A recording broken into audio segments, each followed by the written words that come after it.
Good evening, Belle Isle. Good evening, City Council. Happy New Year, all. It is welcome to the January 5th, 2021 City Council meeting. Madam Clerk, I'd like to call the meeting to order. Please confirm quorum. Yes, we have a quorum, sir. Thank you very much. And since we don't have Commissioner Reedy yet, Commissioner Part, would you do the honor of invocation and pledge to the flag? Sure.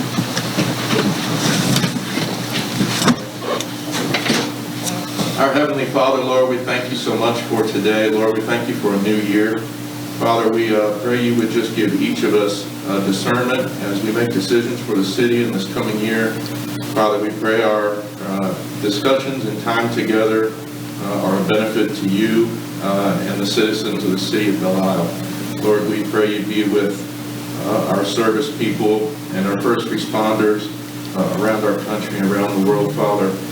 And Lord, we pray for Commissioner Nielsen, who is ill. Pray you be with her and Part Reedy, Commissioner, also, Father.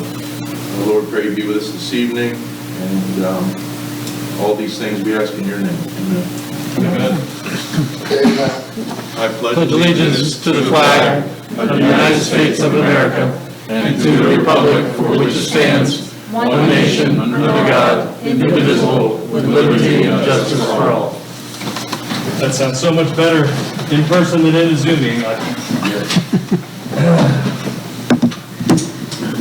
All right, and then just as a general reminder to the public and council, everybody please silence your phone and any other devices you might be wearing.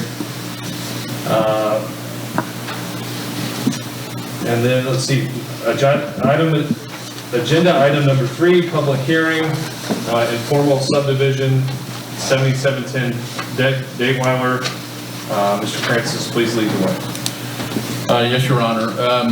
This is a public hearing tonight on an informal subdivision, 7710 Dateweiler, and it's the large tract of land that was once Larkinville. Just to give you a reference.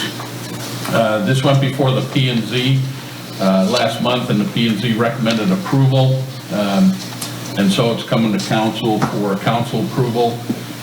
This is 3 single-family lots with a minimum width of about 78.3 feet.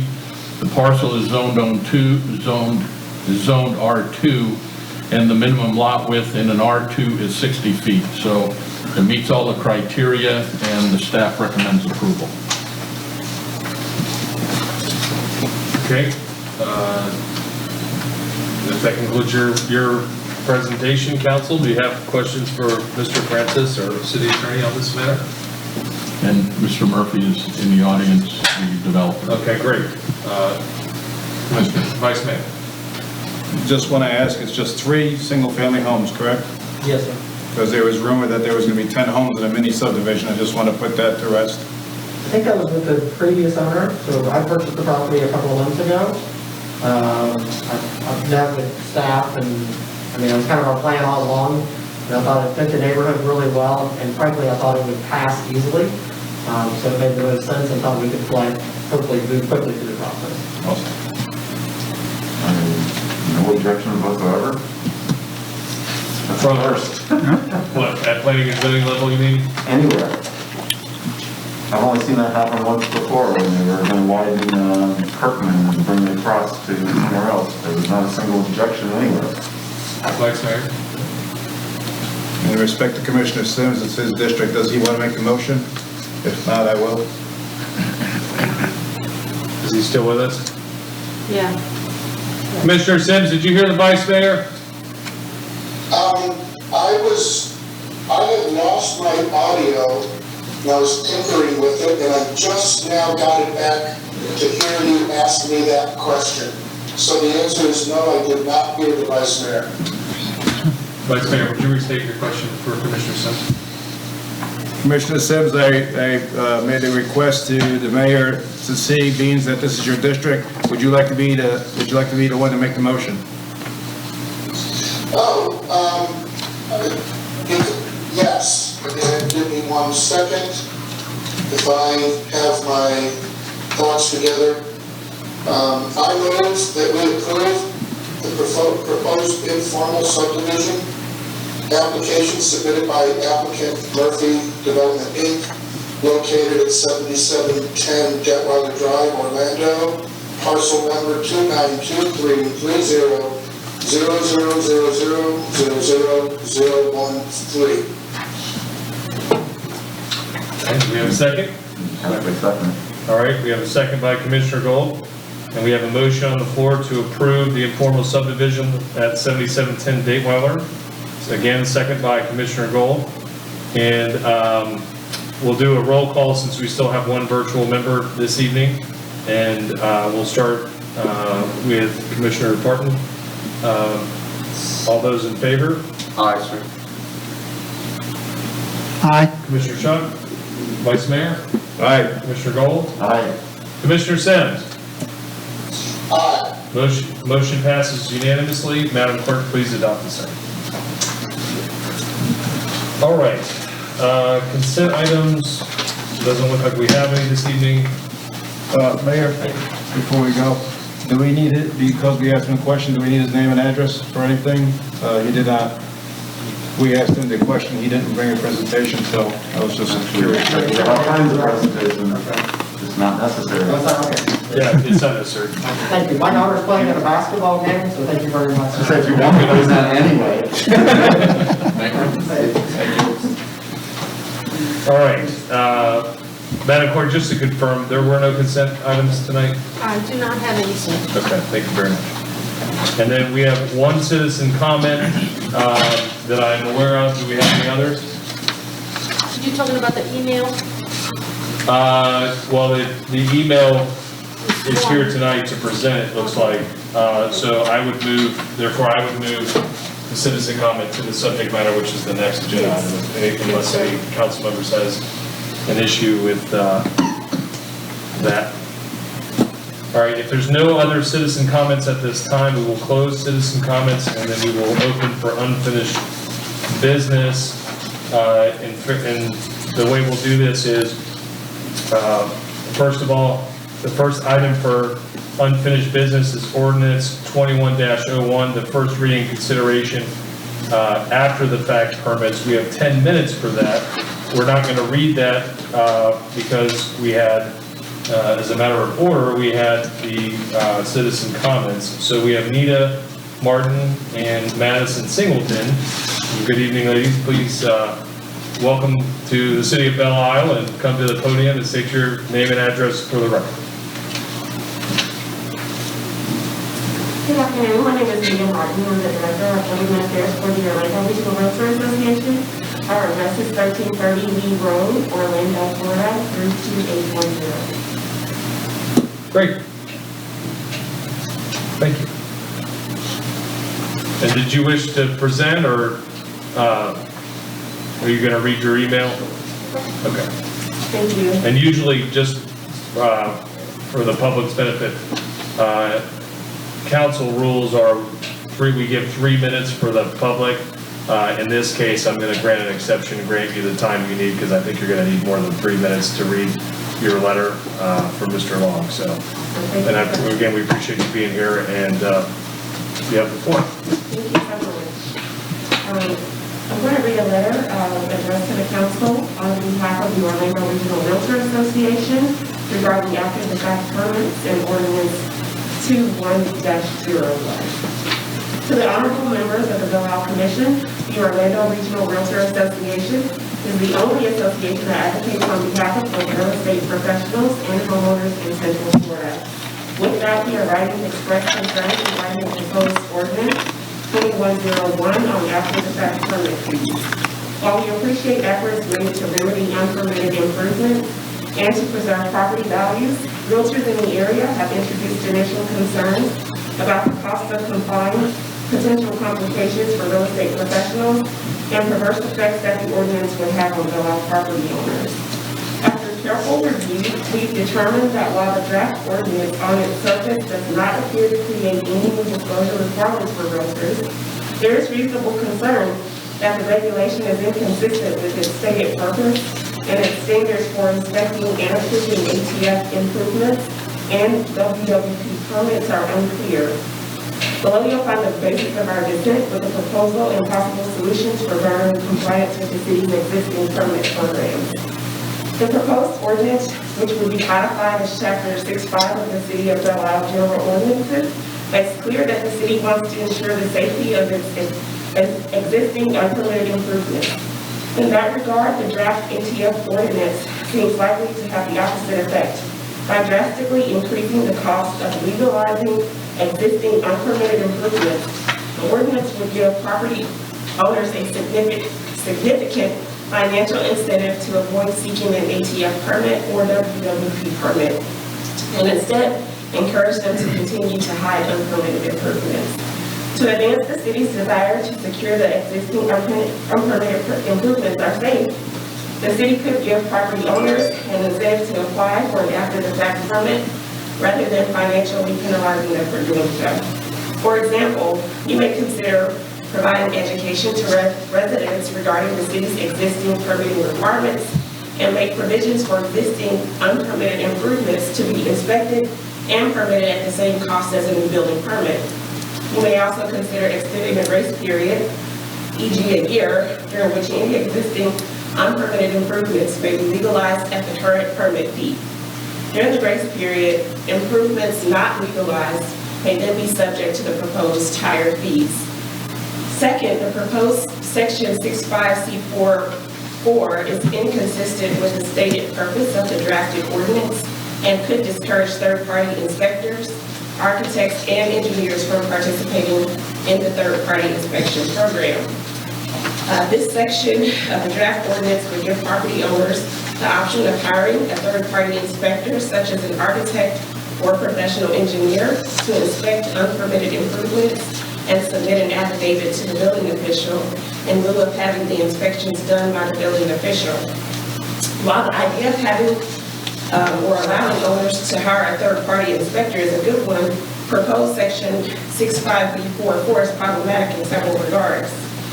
First, the ordinance, this provision states that the third-party inspection service, architect, or professional engineer must assume full responsibility for compliance with all provisions of the technical codes and other pertinent laws or ordinances. The problems with this provision are: one, the requirement that third-party inspectors assume full responsibility for compliance with all provisions of the technical codes and other pertinent laws or ordinances is inconsistent with the stated purpose of the draft ordinance. Section 65B11 states that the purpose of the ATF permit is not to verify compliance with the current code, but to observe if the current state of the building, structure, or any component is safe to utilize for its intended use. Simply put, a proposed Section 65B44 would require a third-party inspector to do exactly what Section 65B11 says they should not have to do, which is namely verify compliance with the applicable codes. Second, it's unclear what it means for a third-party inspector to assume full responsibility for compliance with applicable codes and ordinances. One interpretation is that the third-party inspector could be held responsible if he or she approves an ATF permit and a future inspection conducted by the city reveals that the improvements that the third-party inspected do not in fact comply with the applicable codes and ordinances. In that case, it's unclear what responsibility would entail. Would the third-party inspector be responsible for paying the city's inspection costs, or possibly the cost of bringing the improvements into compliance? Another possible interpretation is that the third-party inspector could be held liable if someone is injured by an improvement that was in fact defective. Third, in Section 65B44 does impose responsibility or liability on third-party inspectors. It could discourage them from participating in a third-party inspection program altogether. At a minimum, this section should be revised to clarify what it means for a third-party inspector to assume full responsibility for compliance with applicable codes and ordinances. If the draft ordinance creates a disincentive for third-party inspection, there's a greater likelihood that the burden of administering the ATF permit inspection process will overwhelm the capacity of the city's building staff, which would not only delay closing out ATF permits, but might also affect how quickly new development and home improvements can be permitted and inspected. Third provision regarding inspections and approval standards for ATF improvements are unclear. Proposed section 65B11 of the draft ordinance states that the purpose of the ATF permit is not to verify compliance with the current code, but to observe if the current state of the building, structure, or any component is safe to utilize for its intended use. It also states that the ATF permit is intended to ensure the unpermitted work is safe or otherwise unlikely to cause immediate harm. Section 65B3, which establishes the ATF inspection requirements and procedures, also suggests that the standard for approving ATF improvements is safety. In particular, section 65B34 would authorize the building official to impose current applicable technical code requirements if his or her inspection reveals the current state of the building structure or any component thereof is not safe to utilize for its intended use. Based on these provisions, it appears that the building official would not apply current code standards in determining whether an ATF is safe for intended use. This raises more questions. What standard will the building official apply in assessing the safety of the improvement? If they were to apply the code in effect at the time that the improvement was made, then what code would be applied in cases where ATF improvements were made by a prior owner, and neither the current owner nor the building official knows for certain exactly when the improvements were built? Proposed section 65B36 would give city inspectors the discretion to approve ATF improvements that have quote-unquote withstood the test of time, but there's no evidence of hazard, blight, or decay. The building system components are sufficiently operating without interruption, and the building or structure is structurally sound. It does not indicate, however, that this is the standard that the building official generally would apply in determining whether ATF improvements are safe. Moreover, this standard arguably is vague and subject to interpretation. For example, what does it mean that the improvement has quote-unquote withstood the test of time? And exactly how long is the test of time? Is 10 years long enough, or would a deck or an addition to a home have to be much older? Fourth, the inspection and approval standards for WWP improvements are unclear. Proposed section 65C32 of the draft states that the improvements to buildings, structures, or properties subject to WWP permits must be in compliance with the Florida Building Code. Additions, alterations, repairs, and changes of use or occupancy in all buildings and structures must comply with the applicable provisions provided in the FBC. Also, proposed section 65C33 states that WWP permit improvements that are located in the flood zone must be in compliance with the federal flood regulations, technical bulletins, and applicable flood damage prevention ordinance found in chapter 48, article 4 of the city code. It's not clear from the draft what version of the FBC and floodplain regulations would be applied to improvements seeking to obtain a WWP permit. The Florida Building Code and applicable floodplain regulations, both federal and local, may have been amended since March of 2010. Would the applicable version be the one in effect at the time the improvement was commenced, or would it be the current version of the Florida Building Code or floodplain regulation? The lack of precision and certainty regarding the standard to be applied by the building official in deciding whether to approve ATF improvements and WWP permits leaves the draft ATF ordinance vulnerable to inconsistent and unfair interpretation, application, and enforcement.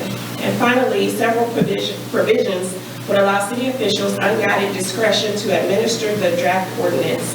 For consideration in section 65B34, application of current codes, it's unclear on what basis the building official would decide whether to impose the current code requirements or unpermitted improvements. In section 65B35 and section 6563, removal of materials, the provision lacks standards for the inspectors to apply in making that determination. In section 65B36, discretionary approvals, this provision provides no standards or guidance for inspectors to apply in determining whether to approve unpermitted improvements on the ground that they have withstood the test of time.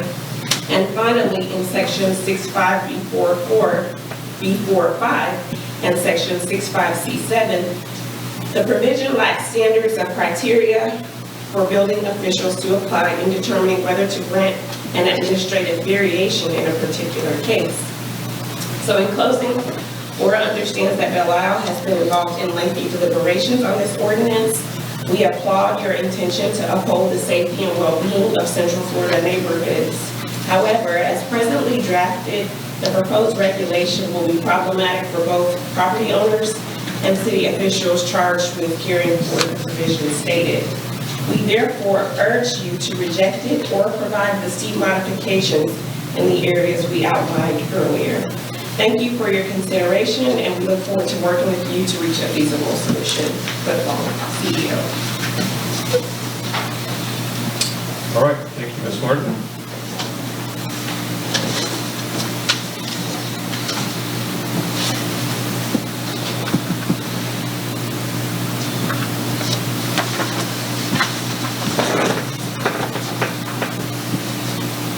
All right, Council, did you have any questions for Ms. Martin, or? Okay, since there's no questions from council, Mr. Francis, what is your recommendation on how to move forward? In another email with Nita and I, she would like I told her that it would probably be read for the first time anyway, and that over the next 2 weeks, the council could look at changes, and if those changes are acceptable, then they could adopt it then, or they could table it and they could move forward. So if the council wanted to read it for the first time tonight, we would go ahead and do that. Nita suggested the possibility of a commission work session sometime next week, but I told her that usually the council directs the city staff to meet with the organization and then to try and work it out and then come back to them at a later time. Excuse me. So we could do you could do either. Probably it's best to have the staff meet with Aura to go over some of this. But a couple things that I did want to say in relation to the letter. I don't think the after-the-fact permit is punitive, and I don't think the fees are excessive. Number one, the council directed that it not be, and the fees for the after-the-fact permit is simply the permit fee that it would have been, and that if there's any cost to inspect that, then yeah, that would be the cost of inspection, but that is not necessarily an excessive charge. The working without a permit, that is double the permit fee plus $500 and cost. So that might be, council discussed a lot on what those costs would be. Anywhere from triple the permit fee and beyond, up to $5,000 for working without a permit. And after the fact permit, the work is already done. It's already done and it's already in place. So, but working without a permit, that's current. So you would go by the current building code and whatever current standards there are. So I don't think that the fines are excessive. I do support an outreach effort, but I don't know what that'll look like. We're going to have to talk about that a little bit more. I had mentioned that if they know of any other municipality that has an outreach, to let me know and I'll contact them. We certainly don't need to reinvent the wheel, and so we would go down that road. But there are a couple other things. The third party, I know we talk about safety and compliance, but I think to me they were synonymous in that if you have an improvement that is compliant, then it's safe, and if you have an improvement that's safe, then it's compliant. And so, but if you want to keep compliance in there, then we'll just take out that wording that says not compliant. It doesn't have to be compliant. We'll make it compliant. and then move from there. So I think that if the council wants to read this for the first time, they certainly can. They could table the first reading until we meet. It's basically the council's choice of what they want to do. And so the staff will take direction from the council. And so will I, as the reader of the ordinance.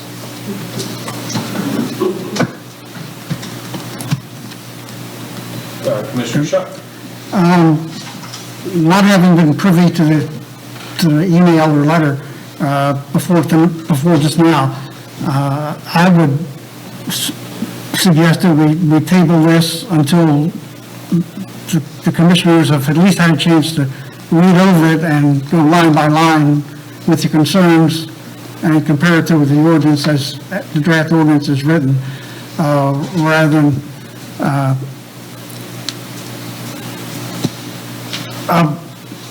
approving the first reading now and then having to go back and make major wholesale changes after the fact. So my motion would be to table it for now until at least the next meeting, to give us all a chance to look over what's been presented. Your Honor, I would like to second that motion. Commissioner Shuck, did you mean your comment to be a motion? I did not understand it to be a motion. Yeah, I just would make that motion that we table it for now until the next, at least the next meeting. Actually, I would almost suggest the first meeting in February, because it looks like there's some extensive issues to be resolved here. So, and that would also give the city manager a chance to reach out to maybe his counterparts to see if what we're doing or might be doing jives with what other municipalities are doing. So my motion is to table it until the first reading until the first meeting in February. Okay, and Commissioner Sims, just to confirm, you're seconding Commissioner Shuck's motion? Yes, Your Honor, I second as stated. All right, and then we're going to call for discussion. Commissioner Gold. Yeah, I would like to add to that you work with Bob to have it prepared for us, so that ideally we'll have all this straightened out by the time we reconvene. So that was your suggestion anyway, and that was your suggestion, so that makes perfect sense that the city staff should work with Orlando Regional Realtors Association and try to resolve all the issues. Okay. Date of February 2nd. If you want that motion. Oh, okay. If we need that, add that to the motion, table until the meeting of February 2nd. All right, fair enough. All right, we have a motion on the floor by Commissioner Shuck to table the discussion and with a request that staff work with Aura in the interim, and that this reading gets tabled until February 2nd, and again, in the interim, staff will work with Aura on some rewording, potential rewording. And we have a second by Commissioner Sims. All those in favor, Commissioner Sims, starting with you. Aye. Commissioner Parton. Aye. Commissioner Shuck. Aye. Vice Mayor. Before I give my motion, I want to thank Aura for being out here and taking a proactive approach in this. It's nice to get everything in line and all the numbers so we can put out the best product possible. Thank you. Aye. Commissioner Gold. And I second that. All right, motion passes unanimously. Madam Clerk, please adopt the same. Thank you. Unfinished business, thank you, Ms. Martin, Ms. Singleton. Unfinished business, update on use of golf carts. Mr. Francis, lead the way. Yes, Your Honor. The council adopted ordinance 2011 back in September to do golf carts, and it took us time to get all the logistics together. taking a look at a brochure, signage, inspection forms, and, well, safety inspection forms, and stickers for those safety inspections. So we have all those. We've also contacted the HOAs and addressed their questions or concerns. At first, Windsor Place said they didn't want it, but then after we talked a little bit more, they said, okay, fine, it'll be good.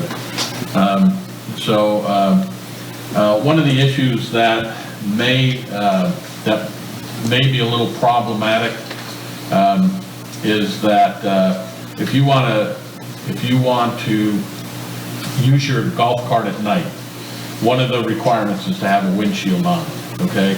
There is no requirement by state law to have windshield wipers for that. But I think that and I directed the chief that yes, you would have to have windshield wipers, because if you're using it at night in a downpour and you happen to be on the sidewalk and you can't see somebody walking, next thing you're gonna do is run them over. So I don't believe that you could get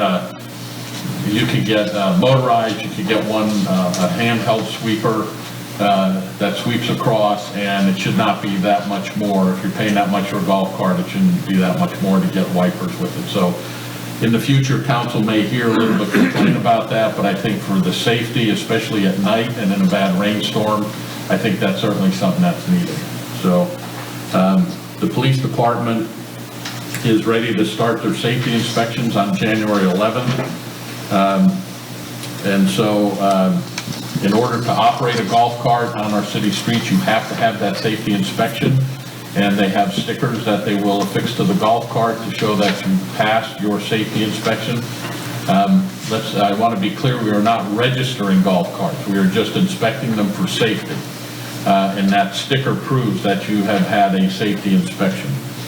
And so all the information, you have a copy of the brochure in your packet, you have a copy of the form in your packet, and so this will be on our website, and we will put it out in an e-alert, and then people can start coordinating an inspection with the police department starting for January the 11th. Great update. Commissioner Caruco, Vice Mayor. Just a question, the inspection process, do they have to bring a golf cart to the police station, or do they get it, like call a community service officer to come and do it at their place? You would have, the police department's in charge of the inspection program, so you would have to ask to look that way. We can have, it's not just a community service officer. Officer John Paul Gargano is the coordinator of this. He owns a golf cart, he knows the procedure, so if somebody wants to make an appointment with him or with another officer, if they call the police department or send an email, we will accommodate that. The other thing on a sticker with the application, is there, on the sticker, it's going to say daytime and nighttime, or for, is there a variation? I have not seen the stickers yet. City manager, Yolanda, do you know? Black line. No, I'm Pardon sorry. me? I mean, it says for nighttime and daytime use. Obviously, somebody will use the golf cart at night. Is there, does the sticker designate for daytime and nighttime use? Is it, one sticker for all, and then they take a chance that they do drive at night? I'll have to go back and look, but if they don't have lights and they're driving at night and police see them, they'll be cited. But I'll go back and check. I think so, but I'll go back and check to make sure. And we might also want to put out to the public that first you get your safety inspection, and then you come to City Hall and complete the application fee process, but you have to do the inspection first. Okay, any more questions from council on that? Thank you for the update, Mr. Francis and Chief. On to new business. And it looks like I wanted some time to pass in the meeting because sometimes Commissioner Reedy does show up a little late, but it looks like he won't be joining us this evening. So, council, I would ask at this time that you please put forth a motion to excuse Commissioner Nielsen and Commissioner Reedy for obvious reasons. Is that so moved? So moved. All right, we have a motion on the floor to excuse absences for Commissioner. Do we have a second on that? Second. Okay. We have a motion on the floor by Commissioner Gold to excuse the absences of Commissioner Nielsen and Commissioner Reedy by Commissioner Gold, and a second by Commissioner Shuck. All those in favor, Commissioner Sims. Aye. Commissioner Parton. Aye. Commissioner Shuck. Aye. Vice Mayor. Aye. Commissioner Gold. Aye. Motion passed unanimously. Madam Clerk, please adopt the sign. All right, back to new business. Thanks for that. And Genevieve, would you do me a favor? I aired at the beginning of the meeting, and while I did say hello to the councilman-elect, Mr. Miller, I would like to congratulate him. So if you could point the camera at District 5 Commissioner-elect Rick Miller. But not his shirt. Thank you. I'll let you warm up the seat. We look forward to your addition to the team, Mr. Miller, and we appreciate you being here tonight. Just wanted to recognize you in the audience. Thank you. Thank you, I appreciate it. Yep, thank you, Genevieve. All right, I think I was a little urgent since we had some people here to offer testimony, so sorry about that, Mr. Miller.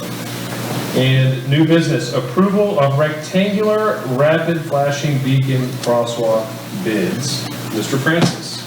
Yes, Your Honor, we've been working with Orange County on trying to get a rectangular rapid flashing beacon and upgrade the crosswalk at Hoffner and Monet. Currently, there's already a striped crosswalk there, but this needs the flashing beacons in. These will be solar powered. And we put out a request for proposals, and we actually wanted to piggyback onto Orange County, but for some reason Orange County does not allow piggybacking on this contract. So they did furnish me with the names of the people that they do business with, and we put out an RFP to them. And so we did receive 3 responses back. They're in your council packet. And so the low bid was Siemens Mobility Inc. for $14,500, which to me is pretty surprising because I think we budgeted $30,000 this year for it. The city also asked for an alternate bid to either do a hard wire instead of solar bid, but we don't think hard wire is possible. And then the other alternate bid we asked for was in-pavement lighting, and this is a set of strobes that are in the pavement that when you push the beacon button, the strobes in the street will go ahead and light up too. And so if we could get Orange County to permit those, then we may go with that. But for right now, I would like the council to approve the proposal of Siemens Mobility in an amount of $14,500 for the flashing beacons at the Hoffner and Monet crosswalk. Commissioner Gold. I would like to move that we approve the Siemens Mobility proposal in the amount of $14,500 for the Hoffner crosswalk. All right, do we have a second? Second. Seconded. Thank you. Second with any discussion? Mr. Vice Mayor. This is just for Hoffner and Monet, but there's no other for Hoffner and Pleasure Island or Hoffner and Peninsula? No, we're going to do them one at a time because it's pretty easy when you have to do maintenance of traffic. It's pretty easy to divert people around Hoffner and Monet to get them down Cullen Lakeshore Drive, but we may run into a little bit of we're trying to figure out how we're going to do the maintenance of traffic at Pleasure Island because there's no detour around there yet. They could go through well, we're going to go through the driveway at 2372 Hoffner as the detour, but we haven't checked if we could do that. So, and then we are still working with the county on Peninsular and Hoffner. Stupid question. Do we know how long it's going to take them to do it? One day? Half a day? It's when we do the contract, then we'll have a final. But if it's solar powered, then I would assume it would be done within a week because they also have to restripe the road. So I would assume that'll be done within a week. So it's just a pole and a thing, right? No, they have to do. And the stripes on the road. They're gonna paint the road and they're gonna put a pole beside it on both sides. Correct. Solar powered, yes. Okay. Commissioner Shuck. Okay, I'm just curious now, this is not the kind of crosswalk where the pedestrian pushes a button and it stops Yes, sir. traffic? That is that, okay, okay. You got a nice flashy beacon. They have one, I think the most prolific is the one that if you go down Lake Underhill, so you go down Conway and take a left on Lake Underhill, there's a series of those around the lake that a lot of the joggers and stuff use. Commissioner Parton. Would the examples of Oak Ridge Road also be similar? Yes. Yep. I think it noted here, is it an additional cost to light the path? Is that what I understand here? Like there'll be an additional bid coming for that? No, they've already, there's already an additional bid for it that I asked for an alternate bid for that in line, but we do not have permission, we do not have the okay from Orange County to move forward with that. Since Hoffner is their road, then they have to give permission for that. Have you received any pushback, or it's just a matter of It's procedure? just a matter of procedure and check and waiting for them to answer back. So therefore, the cost is not in the 14,000? It is not in the 14,000 yet, no. That would, if that happens, that'll come back to council for approval too. Is that in with Joe Kunkel? Well, it's in with traffic and engineering. Okay. Great update, great answers, and we have a motion on the floor. Was there any further discussion, council? All right, we have a motion on the floor to approve the bid by Commissioner Gold, and I think the second was Commissioner Sims. Right, Madam Clerk? Okay. It was actually Karuga. Oh, I'm sorry, it was the Vice Mayor. Didn't mean to overlook that. And thank you for the correction. All those in favor, Commissioner Sims. Aye. Commissioner Parton. Aye. Commissioner Shuck. Aye. Vice Mayor. Aye. Commissioner Gold. Aye. Motion passes unanimously. Madam Clerk, adopt the same. Exciting to start the new year off with some more traffic improvements. Great job, team. Thank you.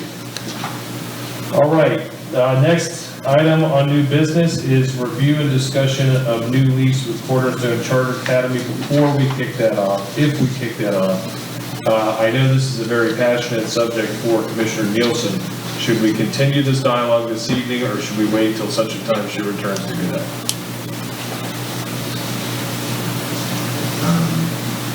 Commissioner Gold. I would defer to Mr. Francis. Is it critical that we do it tonight, or can we wait?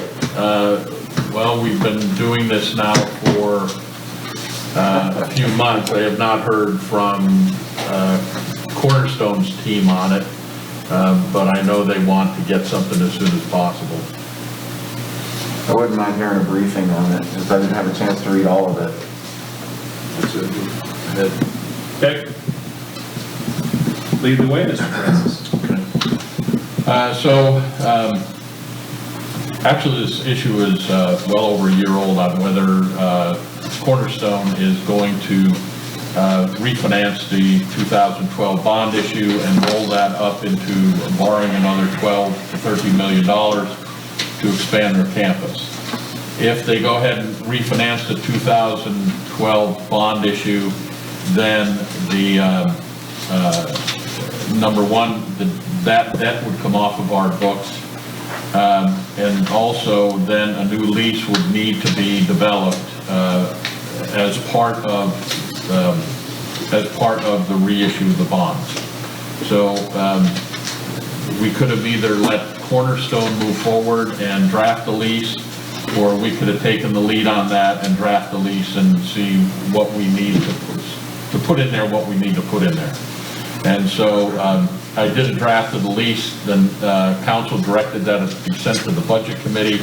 The budget committee looked at it for 2 meetings, and there's just a couple of things that neither I nor the budget committee were sure about. And basically we highlighted those, and I provided the council back in December with the full 47-page lease. In your packet, I only included those items that are highlighted that we really could not come up with an answer with. And so that's kind of where we're at right now. Also in your packet, you'll see what is considered excessive rent. And you'll see that from the fiscal year 2012-13, what that excessive rent was. And that's what the city uses to pay for its maintenance costs and everything else that we do up at the school. So actually the three items that we're looking at is the calculation of the annual rent, and this actually came up because when I looked at the rent that they were paying to Pine Castle Methodist Church, it's about the same amount that they pay. So that's the calculation of rent. The council wanted to make sure that we were getting at least what we're getting now, and I think that we are getting that $420,000 is a year is basically more than what we would be getting, but that we get now for excess rent, but it's still a good cost for the city, or I'm sorry, good revenue for the city. So that would be the first thing. The second one would be a rent adjustment, and we have the rent adjustment there once every 3 years, starting with whatever term it is. The annual rent will be adjusted based on the current student count, not the current of when this is signed, but the current of that year, the per student state charter school operating fund, and the CPI for that year. The alternate language is that we will negotiate an annual rent for 2 additional 5-year extensions of the lease.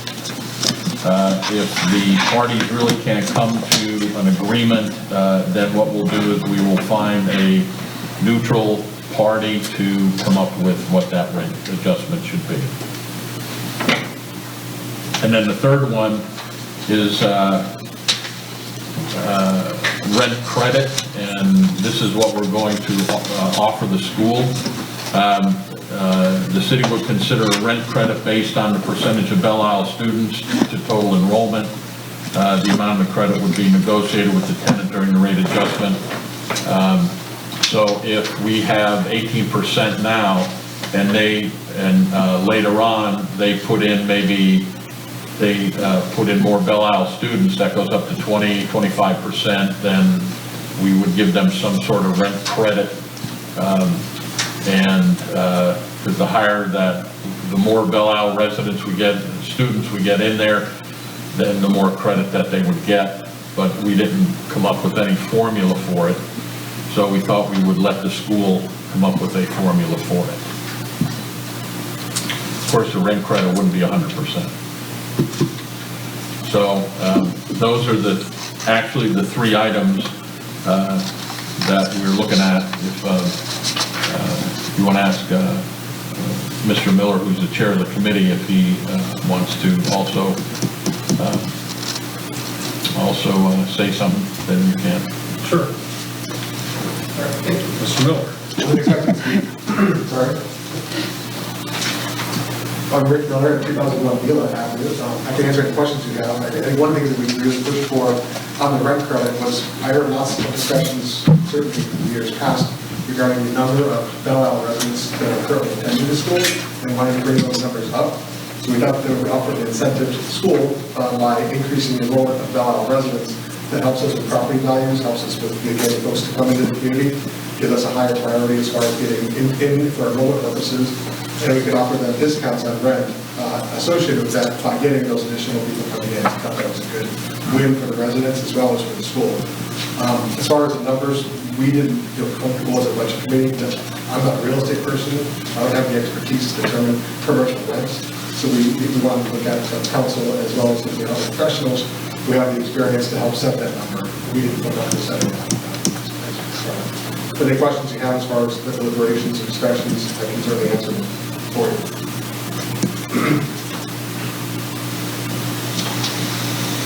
Vice Mayor. So based on what Mr. Miller just said, then, is it recommended for us to vote on this tonight, or is it better to get a professional opinion on commercial rental, commercial leasing, to see if we can get a better deal, or if this is good enough? My question is, should we vote on it tonight, or get what Mr. Miller said, or Commissioner Miller said, is that get recommendation for a commercial person involved with this? I'm not asking for a vote tonight. I'm just asking for a consensus that based on the draft I sent to you and based on what we told you tonight, are you supportive of the draft agreement, or do you need further changes at this time? If the agreements, and I know that you wanted to wait for Commissioner Nielsen, but did you want to send this draft agreement to the CCA board and look at further negotiations with them? I just need a consensus on what you want to do from here. Yes, but my question was, should we get that recommendation from a commercial lease expert before we send it to them? I mean, he knows budget. I don't know anything about real estate. I don't know nothing about budgeting, so I'm just wondering, do we have a better product if we have someone like that that's in commercial leasing? Don't want to get the mayor involved with this, but if we had somebody from the outside, let's say, that said, yes, this is a good product, or you could do better here, and give credits there. So I'm not sure if go ahead, I'll let you.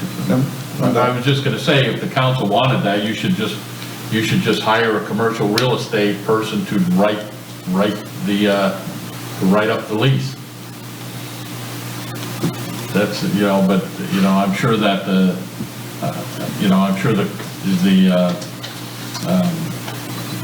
I'm sure CCA is going to want some changes. So that's all I'm asking is do you think that more changes are needed? That's why I sent the lease out on the 22nd of December, hoping that you would have if you had other questions about it, we could go over those, and then you would feel comfortable in sending this to Cornerstone. If you want us to go out and ask a commercial real estate person what he thinks a fair, are you looking for rent? Are you looking for rent adjustment? Are you looking for the rent credit? What basically do you want a commercial real estate to tell us? overall, I'm just looking for a good product. Like we mentioned with the Aura earlier, I'm just trying to give the best product we can to see if we are on target. I am perfectly fine with everything I read here, but also, based on what Commissioner Miller is saying, is that, should we, would we, is it a good idea to get a commercial realtor involved with this in order to see the whole picture? I don't do big, items like this, so I'm just wondering, based on what you did, I totally agree with, and we can move on with, but I'm asking council, is there a better product? Is there something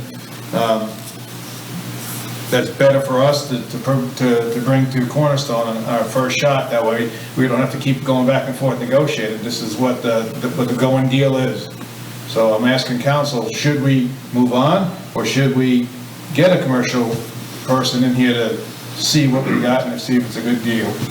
If I may, Vice Mayor, I think that we owe the public some accountability that we're going into a new agreement with discussing a rent structure, and so I think it would be prudent to hire a third-party expert, whether it's getting a broker opinion of value is one way to do it, or getting an appraisal, but there's certainly enough information available to evaluate what school rents are and what rents are for this type of facility.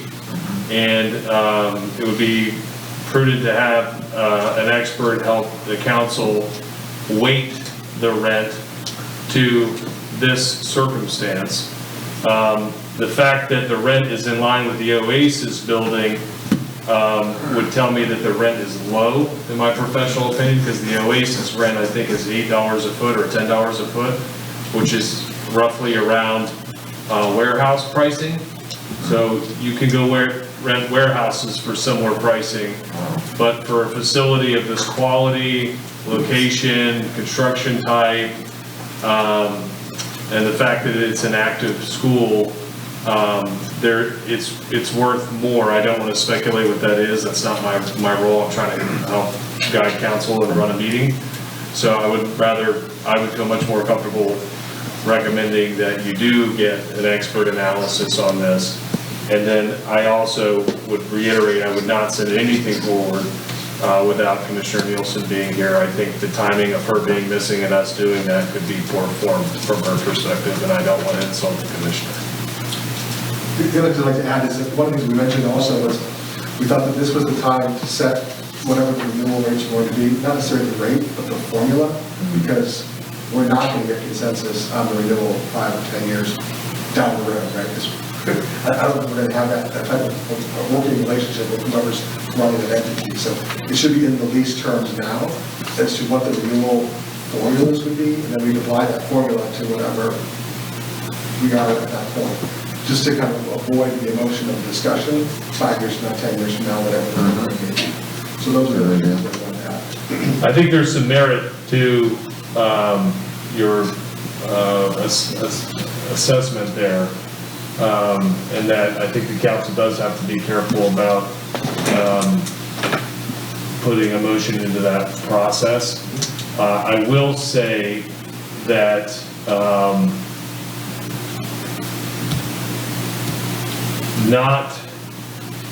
it's not customary for many leases to be to have economics 20 years away, the term.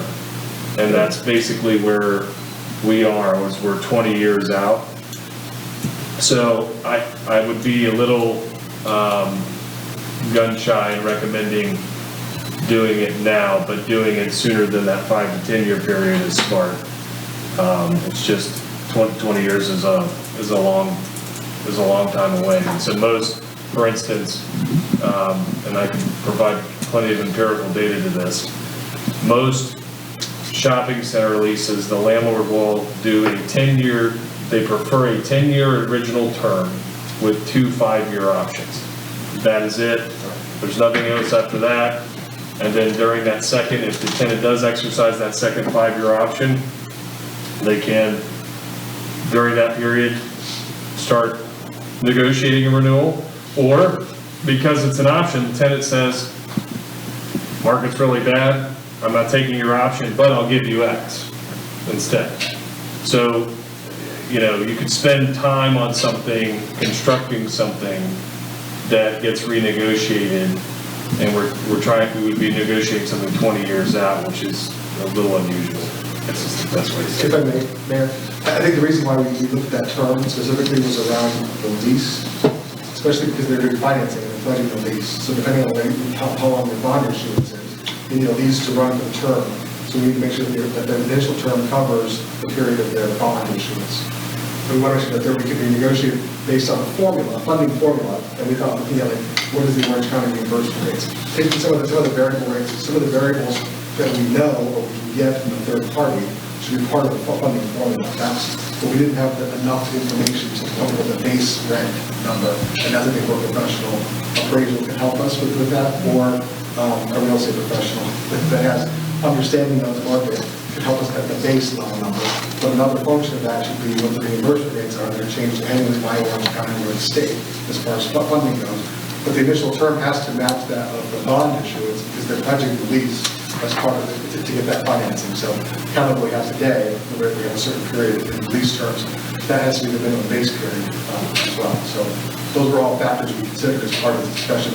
We just didn't have enough information to know the numbers that's we couldn't time for. I just wanted to add to that, one of the other reasons for the longer term is that when you are looking at grant funding, you're looking to write a grant for anything, and they know you're a tenant, one of the very first things they'll ask you is, do you have longevity on this facility? And usually that's a minimum, usually at 25 years. I've seen where you had to have, if you're a tenant, you had to have like a 99-year lease on it. But it's important for state funding that a lot of funding that involves grant mean that you're going to have longevity in this facility. So that's another reason for it. If they find such a grant that is that worthwhile, I suggest they bring that forward at that time for council's consideration to consider more term. But there's just not a great impetus today to grant from the city's perspective. And the city's interest, there's just not a great reason to provide more term immediately. So then, what's the council's, sorry. I have a... Commissioner Burton. I agree with Commissioner Carigno. I believe we should solicit the opinion of a commercial professional that handles real estate so that we can send the most complete product over the CCA that we can to eliminate another year or whatever it ends up being. I'd like this to be handled as quickly as possible. So I agree with that. And do you need a motion for that? Or just direction? I think just direction, but would council, do they want me to go out and find a new broker, or can I use the broker that we use for the BOA purchase? I suggest an appraiser for this. A certified MAI appraiser. That could be the same one we used for the Bank of America, but I would... Okay. There's just more nuance to this, and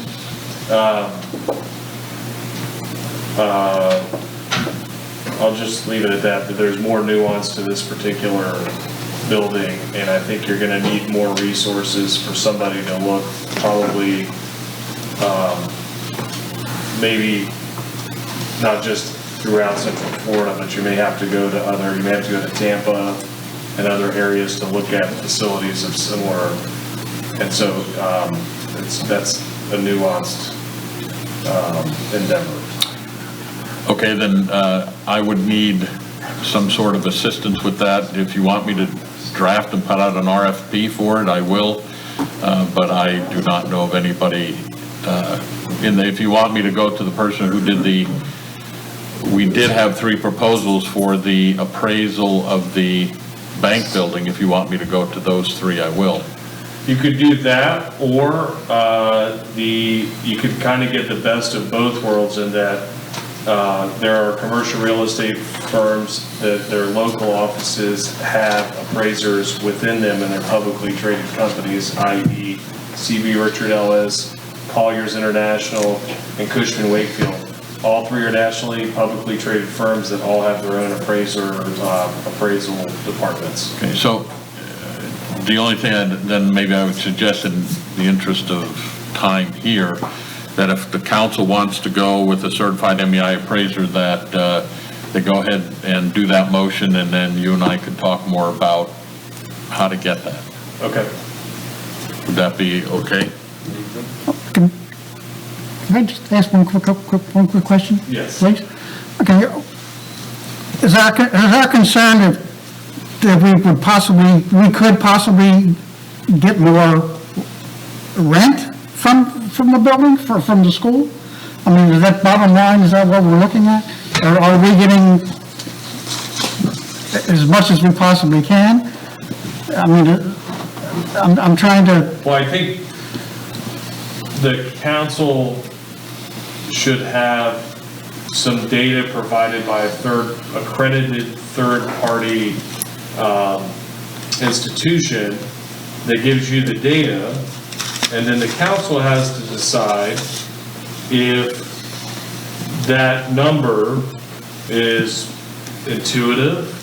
Does it go with the spirit of what we're trying to accomplish with the relationship? But I think there's probably some flex in there depending on what that number comes back at, where, let's just, put a hypothetical out there. If the appraiser came back with there's a 30% increase, that could be a shock to the school in their budget, and that, you may not feel comfortable delivering such a message. And that it's good to know that if we went third party and leased it, that would be a value we would try to achieve, but that we're not really going out to market third party. And so the council will use that number as a basis to have a informed discussion to come up with your decided strategy in presenting your lease amendment. Okay, yeah, my only concern is that, and I know appearances sometimes are everything. Are we trying to get as much money from the school as possible because we need the money, or are we still trying to keep? Because the public owns the property and is the landlord business, and so we owe the public a form of accountability to say, this is why we have what we have, and this is equitable. And one of the things you have, I guess I should say this, is you have a potential for a conflict if you don't do this, and that the chairman of the school was part of the board that set what the current rent is. Right. So if you're going to adjust the rent, I think you have a duty now to take a pause, get what's widely accepted in the real estate industry, an appraisal, so that we may just stick it in the file. But it's an accountability measure for the public that you own property that you are the landlord of. And we can't do a thumb in the air approach with it. Yes, Mr. Miller? The other thing is, remember the intention here was, with folks, the intention was that we're going to a landlord-tenant relationship, so we need to look at the market value of the property to see what the market rent is. We are offering a discount if they continue to offer more Belle residents enrollment in the institution, and it's more of a community school, and those discounts can be as much as you want it to be, up to all of it, actually. If we get up to 100% enrollment of Belle residents, maybe we do subsidize it by giving them free rent. It's just an option, that's available to us. But what is that number? We couldn't, as the budget committee, set that number, didn't have the expertise to know what the number was. But you need to have that information in order to make an informed decision. And then you can have discounts to have more Belle residents attending the school. You can offer a bigger discount if you like. That's fine too. But we need to know what those numbers are. So basically, as an example, I'm looking to buy an exotic car. I would like to get a good deal on it, but I don't know what it's worth. I got a guy that appraised it, and he says the car is worth $200,000, but the guy's selling it to me for $100,000, then I know where I'm sitting in the scale. I don't necessarily buy it for that price, but I know he offered it to me for $100. I know what the price is, and we could always have that as in the pocket later on, and if they balk on this lease that, let's say, the staff made, then they could say, well, this is what we could really charge you, what the going rate is. But we're not. But at least we know what's going on, and we have to make the right decision for the city, for the residents, on what kind of deal we're getting. I just want to make it clear that we know what the numbers are before we agree to something that we don't know. And the other piece to consider is, one of the things that we added some additional pieces to the language around financial reporting. We want to make sure that the school continues as a going entity. But if they don't, what is the market rent for the next tenant? Because they're pledging the lease in order to get the bond. So whether it be another school, whether it be a different type of school, what is the appropriate rent? So this helps us to establish what is the baseline number. So that was going to be put out. Okay, thank you. That's all I had. Okay, I think we've got 15 minutes into this, just as a heads up to council. So, council, do you want to give us some direction on what you want to do now?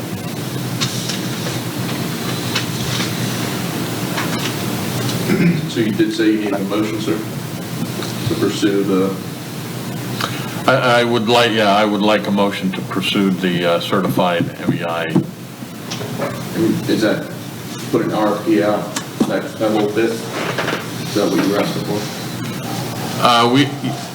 I'll take a look at people who gave proposals to do the Bank of America and send them a proposal, see what I get from them. And then whatever I do, I'll bring that back to council. Okay. Anything further? All right, thank you, Mr. Bell. We're gonna continue to new business, impact fee, Mr. Francis. We didn't get a motion.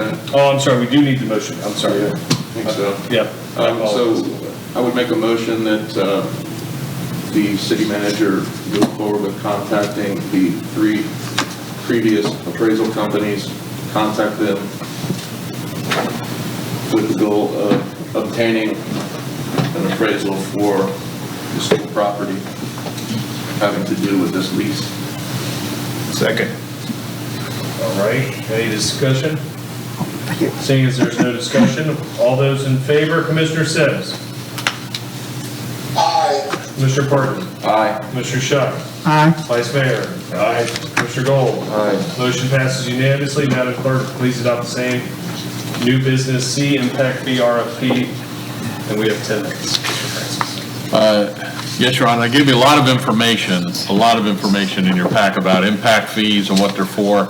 I think the most important thing to realize is that currently we only collect 2 impact fees. One is for transportation, which that comes to the city, and that's $1,430, and the other one goes to the school, and the school collects $8,784. So if you look at some of the, and that's only for transportation. We don't collect for parks, we don't collect for police or fire, we don't collect for general. So this RFP, and before you pass an ordinance for an RFP, or I'm sorry, before you pass an ordinance to put in additional impact fees, you have to do a study. And so this RFP is to go out and look for a consultant that could come in and do an impact fee study for us and make recommendations to the council on various impact fees. And I put probably about 5 different municipalities in there on what they collect impact fees, what the costs are, and basically what they collect them for.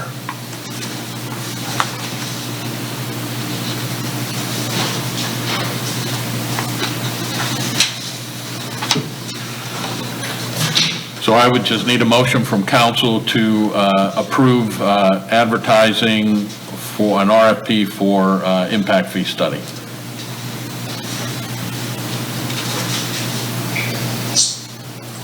Your Honor, I'd like to make such a motion. Okay. Fair enough. I move that we advertise the RFP for impact fees study. All right, and do we have a second, council? Second. Any discussion? Commissioner Gold? This would only affect new construction or modifications and so forth? It would right now only affect new construction, but the one thing that I want to talk to the city attorney about is if we're getting a lot of houses right now that are being knocked down and larger homes being built where smaller ones are, and I want his opinion on whether or not we could charge either a proportion of that or we could charge a new impact fee because we weren't collecting it prior to when that house was put up. Right. I'm particularly interested in how many opportunities are we going to have to benefit from this? Because, it seems like most of Belle Isle is fairly developed. I know of like 3 or 4 lots that... Sure, but if we extend our boundaries, it will apply to new construction at that point. So it could potentially apply to somebody outside of the 3 or 4 lots that we have left. We still have some empty lots left in Belle Isle, Sure. yeah. It seems like the vast majority of the space is already allocated, and there's not much opportunity to benefit from something like this. But, you know, if we're going to expand, then yes, this could make sense. I think it's safe to say you're going to have at least a dozen impact fees a year in a municipality of our size. And that housing product becomes obsolete and will get replaced eventually. And substantial, so what in other municipalities, even if somebody does not completely delete the existing structure, there is something called a substantial threshold. And that substantial threshold is substantiated by the value of the new improvements being $1 more than 50% of the assessed value of the building. That assessment is provided to everyone here by the Orange County property appraiser. They do an assessment on your land, and then they do assessment on the building. And so to give council an example, if the county appraiser says that your house, the structure, is worth $200,000, and you go to pull a permit with the city of Belle Isle with an improvement value amount of $100,000 and $101, you would meet the substantial threshold and have to pay an impact fee. So so it doesn't have to be a total knockdown. And the trend around the city, not just speaking for myself, but all around the city, there seems to be quite a bit of activity and substantial renovations or complete teardowns. So that seems to be a trend that can continue forward. Man, I'm wondering if that's in the aesthetic best interest. I mean, I don't want to do anything to disincentivize somebody from being willing to do things like that, because that adds value to the community. I want people wanting to do things like that. Well, in this study, that's a fair desire. In that study, they will hopefully share, just like what Mr. Francis often does for us when we ask him to do such studies. Okay. Similar studies like city manager pay, police pay, those types of things. We look at what other municipalities are doing, and council will have a chance to use that study to evaluate if they feel like it's burdensome, if the outcome of what the study says is burdensome. Can we create a hybrid that still puts incentive out there, but still allows the city to capitalize on what many other municipalities are doing across the state. Okay, so the study will give us all of that. Sounds great. Is that, can you confirm? Yeah, Mayor, if I could comment with respect to that. On the impact fee, I think, just for clarity, it does have to be tied to new growth and expansion. You cannot take and assess an impact fee on a replacement house, for example. But to the extent that we increase the load or the burden on our infrastructure, then we certainly have that right, because that would fall under new growth or new development. But the mayor's correct with respect to a different funding mechanism, a special assessment.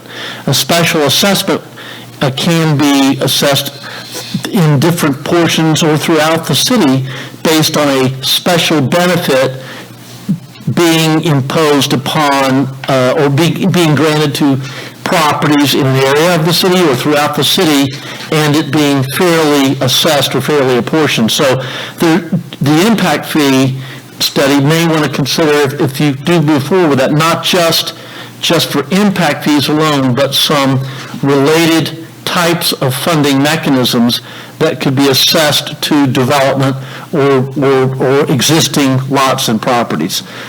There's a number of ways you can do that. The impact fee actually is used principally in areas where there's a lot of new growth and development. The special assessments, neighborhood improvement districts, and some other mechanisms could be used to fund needed infrastructure and in repair. We cannot use impact fees to repair existing deficiencies.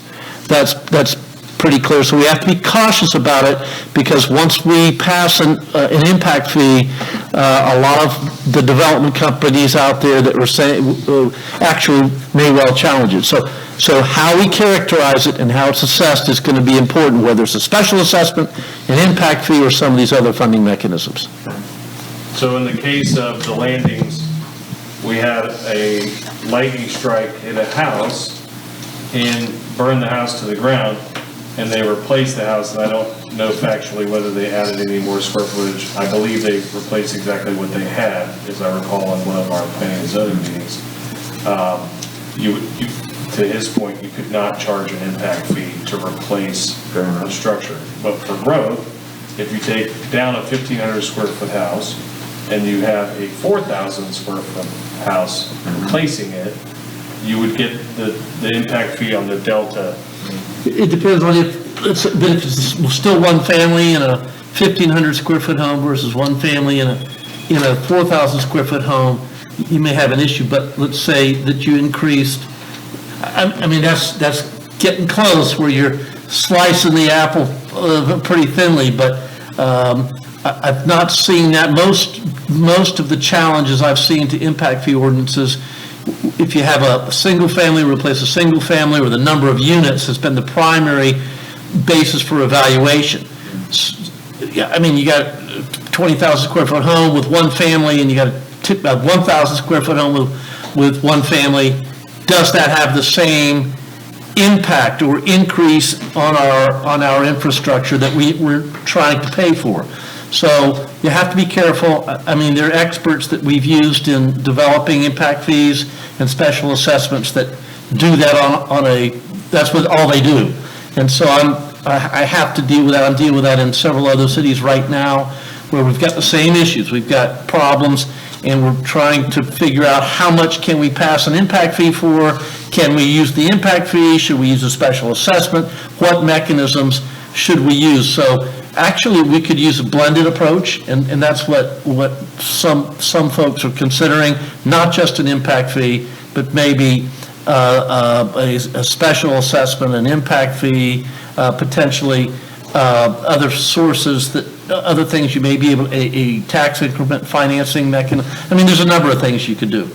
So identifying what our issues are and how to fund that is, I think we have to be careful not just to limit it to impact fees alone. Thank you. Attorney Arden? Yes, sir. Any further discussion? I think we're reaching our time allotment for this one. We have a motion on the floor. That was by Commissioner Sims. And then the second, Madam Clerk, was? I'm sorry, I stepped out. Who was the second on this, please? Counsel. I thought it was you. Okay. I'd like to repeat that motion. Okay, that would be great. I move that we advertise the request for proposal for impact fee study. And related assessments to Attorney Ardeman's suggestion?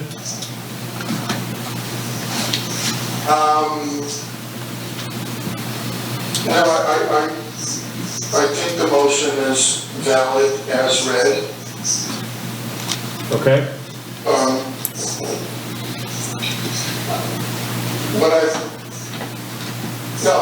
The motion stands. Okay. Do we still have a second? Second. All right. If there's no further discussion, all those in favor, Commissioner Sims. Aye. Commissioner Parton. Aye. Commissioner Shuck. Aye.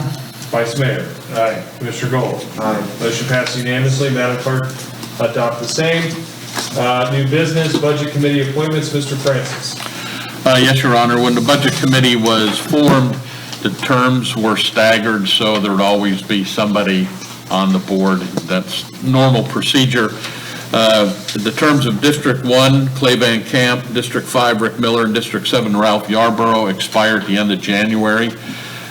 Each member expressed a desire to stay on the committee. The term now would be for 3 years. And then in speaking with the commissioners, they would all like to reappoint their current members. As Mr. Miller is going to be sworn in as a District 5 commissioner in April, We'd have to have a little bit of a discussion on what course of action he'll be taking with his seat. Also, Commissioner Sims, District 4 seat is open. We need you to shake the trees down there and find somebody for your district. Yes, I'm already working on that, but I need a little more time. Okay, all right. Don't wait for the new houses on Detweiler to be built, for those neighbors to be on the committee. All right, anyway, So I need a motion Yeah, to we need- appoint those 3 individuals to their, to another term on the Budget Committee. Question? yes, Commissioner Martin. The suggested motion only includes District 1 and District 7. Yeah, and then if you want to have a discussion with Mr. Miller on what the best course of action is to reappoint him, I think that would be it. And then, once he takes the seat, then of course we'll be looking for somebody else, but it just depends on what he wants to do. Are you, Mr. Miller, are you okay continuing to serve until your formal appointment? Absolutely. I did also, was an outstanding question, I still was waiting to hear back. I didn't know, we asked for the Attorney General opinion, and I don't know if that letter went out, I don't have a copy of what was the question, but if you get an update on that as well, because that has. Just to be part of my report, man. Oh, we're gonna get to that in his report. Okay. But you're okay still serving? All right, council, so what's your motion, where are you going? All 3, is that the choice? All right. I move that we appoint Mr. Clay Van Camp, Mr. Ralph Yarborough, and Mr. Rick Miller to another term on the Budget Committee. Seconded by Commissioner Gold. Any further discussion? Commissioner Charisma, Vice Mayor. I was gonna make a request to, based on what the city manager said, my concern, I'd like to get input from the public or from somebody, council, if it's a good idea to have the commissioner, nothing against Commissioner Miller, but to have a commissioner sitting on the Budget Committee, which is also dealing with money of the city. I don't know if that's a good idea or a bad idea, so I wanted to discuss that after the fact. And I guess that's why this motion was made, just for District 1 and District 7. So, He'll step down. He steps down when he formally takes, He won't be involved. takes his oath. There's actually, the charter does permit the council member to take the seat as well. So they can continue, I could continue the whole term if I chose to, with courtesy from the commission. The charter does permit it. The question is, there's a lot of dialogue that I think needs to happen between the mayor and the budget chair, or the budget committee members, and I want to make sure that that's appropriate in case that can occur. So, more is to come based on what happens when we hear from the Attorney General opinion. Also, if there's other interests, certainly if other folks in District 5 are interested, we're more than happy to talk to speak. I don't want it to go vacant, right? And there's a voice for the District 5 on that. So I think that if the council chooses, I think what we do for this evening to stay on task is we stick with this motion, but certainly could direct the city manager at such a time to add to the agenda discussing council's comfort level on having Mr. Miller continue once he takes seat. That's probably a discussion for another night, but for tonight's purposes to stay on task, we should probably Reappoint all 3. reappoint all 3 and vote on this motion, if that's okay, Vice Mayor. Vice Mayor.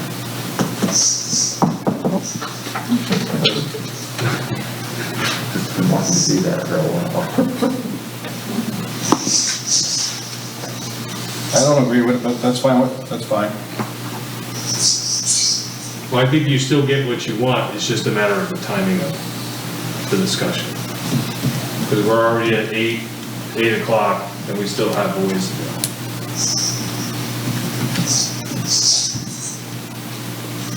Well, I don't agree with it, but that's fine with me. I mean, if you want to continue on with the motion, I'll still vote.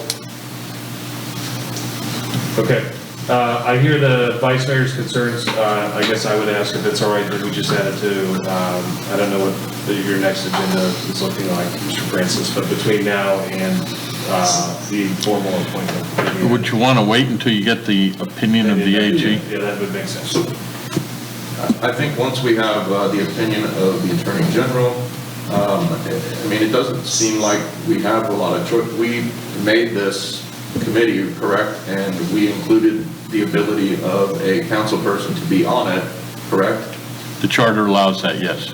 So there's really nothing greatly to discuss, except if we want to go back and alter that, if we think that there's a concern having a council person on the committee and also being a council person, now that it's in front of us, then perhaps that's the discussion. I don't know, but I don't know that a decision can be made right now other than just discuss how we all feel about it.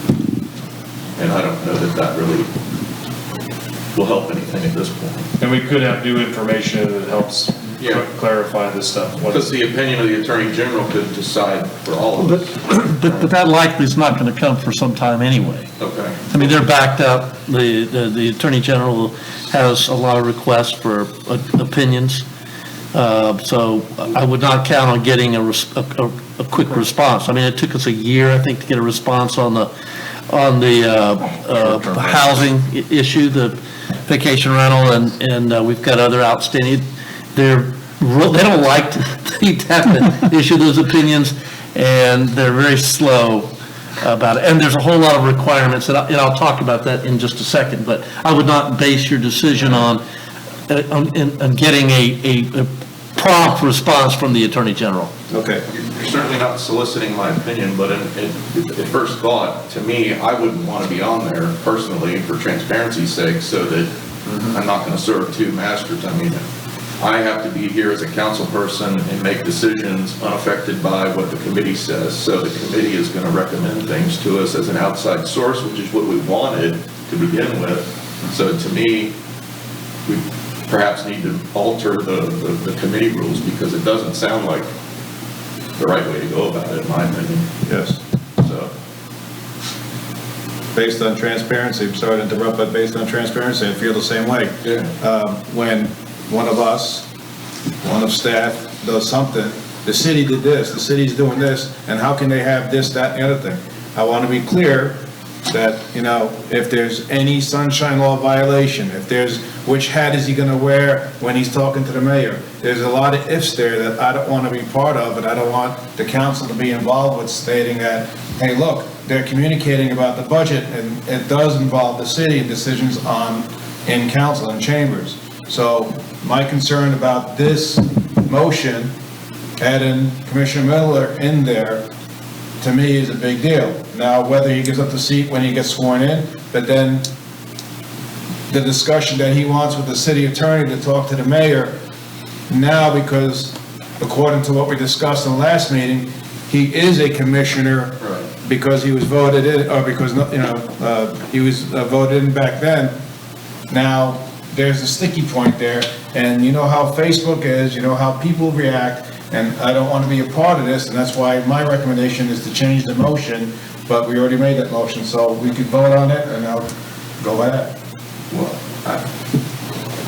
I think the motion could stay as it is, but we need to put this on the deal here and discuss it prior to April, when It's exactly what I said. Miller would be, brought on board. So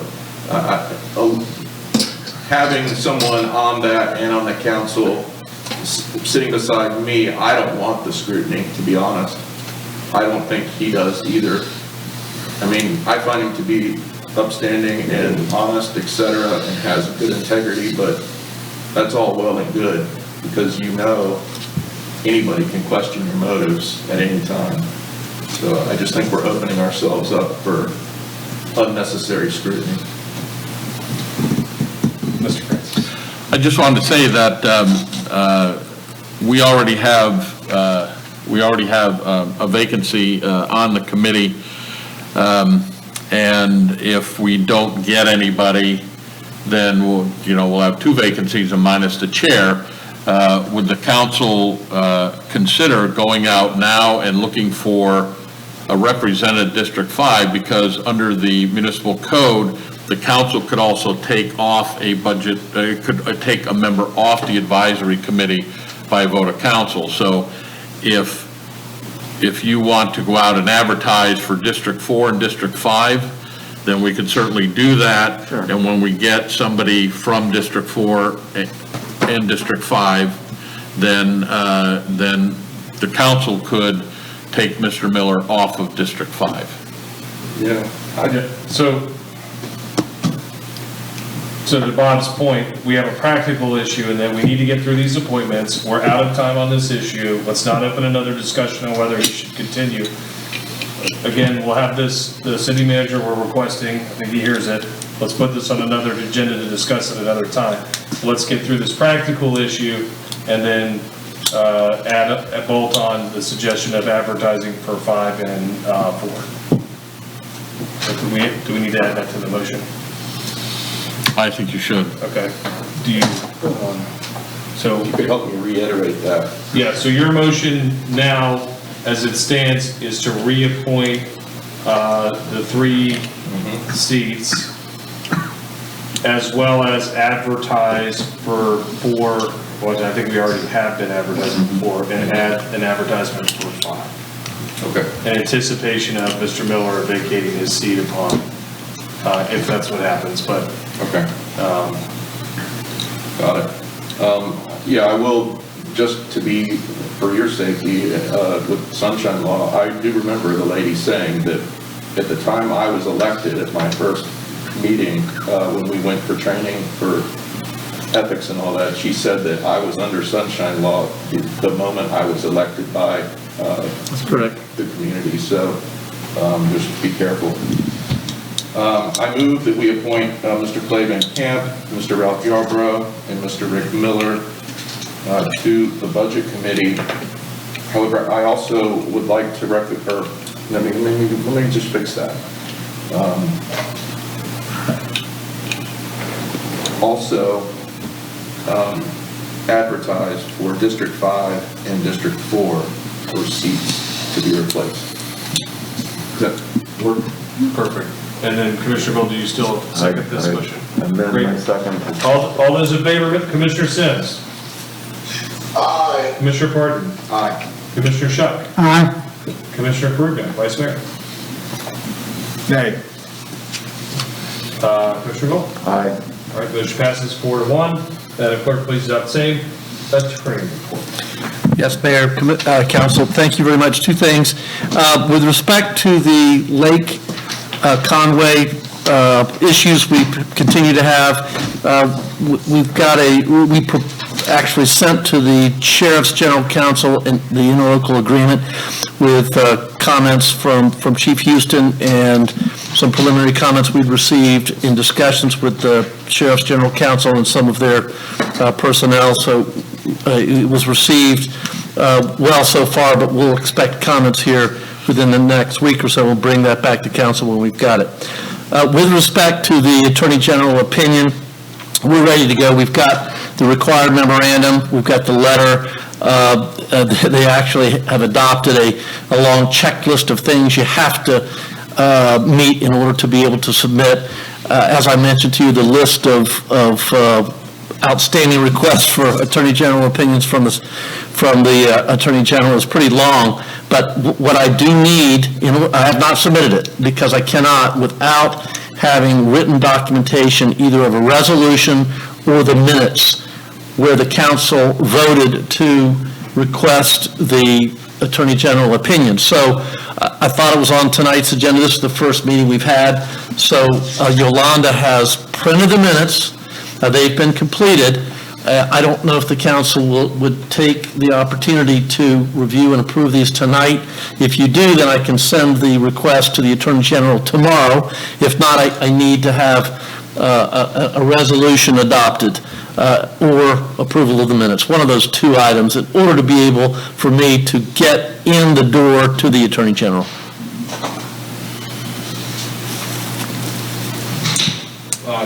Madam Clerk had her hand up actually first. Mayor, I apologize for not adding this to the consent agenda. I was on vacation and I didn't have access to my file, so I thought it would be best to have it for the next meeting. However, the conversation for the Attorney General opinion starts on page 3. Will it be possible for that section only to be approved? That's certainly And possible. then the minutes can be placed on the consent agenda at the next meeting, and I can make the changes to the rest if needed. I don't know. So do you need a motion immediately? Is For that paragraph only on page 3 that talks about the Attorney General, it starts on page 3.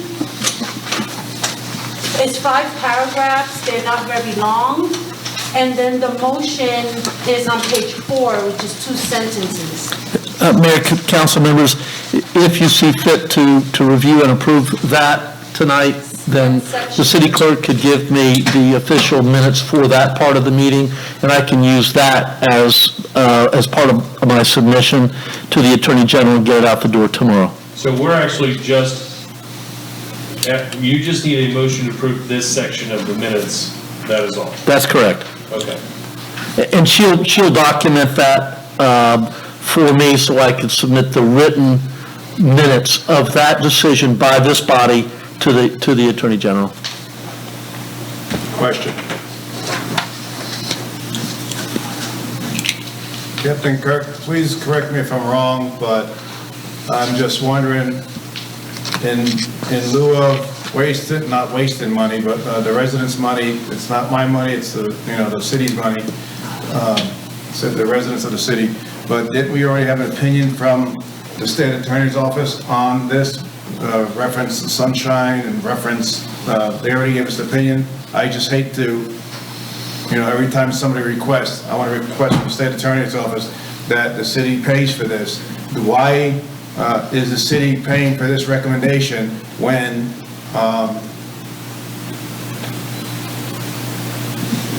at the time when a resident requested it? Does that make sense?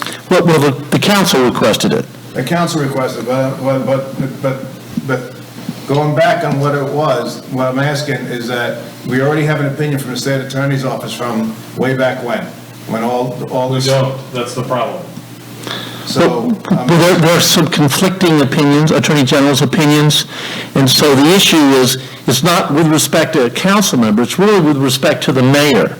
And we've had a change in our charter that made some potential difference. So Dan Langley and I, as the city's attorney, have issued an opinion to the council saying we believe the mayor is subject to the sunshine. With respect to, he's just subject to the sunshine law because he is a member of the city council. So we believe that the Attorney General's opinions support that interpretation. But we're not the Attorney General. It's our opinion. It's our reading of it. So by sending the request to the Attorney General, we'll get the Attorney General for the state of Florida to weigh in at some point in time as to whether they agree or disagree with that. Right now, there's a slight question, and so the council chose to ask me to send it to the state Attorney General, so that's what we're doing. I mean, I don't really have a choice. If this city council said, well, it's up to me, I mean, I would have the discussion, but that's their call, and I think it's a valid request. So I can't say, no, council, I'm not going to do that. I mean, I guess I could, but I wouldn't do that. I wouldn't do that. Mr. Miller. I would say, it's a point of order. This was already approved in the last meeting, so you were in said, can't come back and change it at this point. I'm just asking a question, why we're doing this in the first place. Right. Because when this came about, this was a surprise to me at the last meeting, and we changed the charter because of the situation way back when with the mayor and commissioners or whatever it was way back when, I don't remember. But the thing is that here we are now, we're wasting, residents' money to get the attorney to get another opinion that we got way back when, and just because there's a slight change in the charter to protect the mayor on the sunshine law, now we're going to do this again and spend more money. It's not that I don't like, giving him Christmas presents, but how much is he gonna take? How much is he gonna get? You know, if it was courtesy of the, you know, of the attorney's office saying, look, we already got this opinion, this is what we could do, we'll make you a deal, whatever, but every time there's a request, we don't go back and think about what happened in the past. We're just wasting more money, the city, the residents' money, to the state, you know, to our attorney, to go ask the state attorney, Mom, can I go out again? I just don't agree with it. So I understand what you're saying. I just asked him a question, and I didn't want the mayor to pop in and say anything about it because it's just a question I had to be clarified. And I hope everybody on that little camera over there sees this because we're doing this again, and it'll come back in the future, and I just don't want it to come back again. That's all. So can we please have a vote on approving the minutes? Can we have a motion for the clerk's request? It would be for the minutes or just that Just section portion of the minutes, yes. relating to the Attorney General Yes, sir. opinion? Now, Mayor, question? Are we going to approve the minutes, and then we're going to make another motion to approve him? Once we approve this, he's going to go straight to the attorney's office. Correct.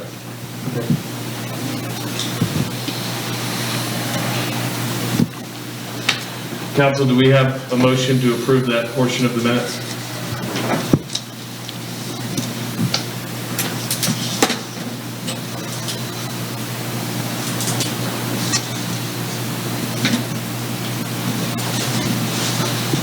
I'll make that motion Yeah, that please. that the council approve the portion of the meeting minutes from, what thing was that? From the December 1st meeting.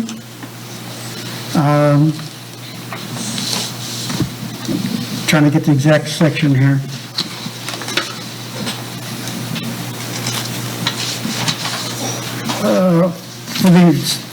With the city attorney's report on pages 3 and 4, I think it is. Correct.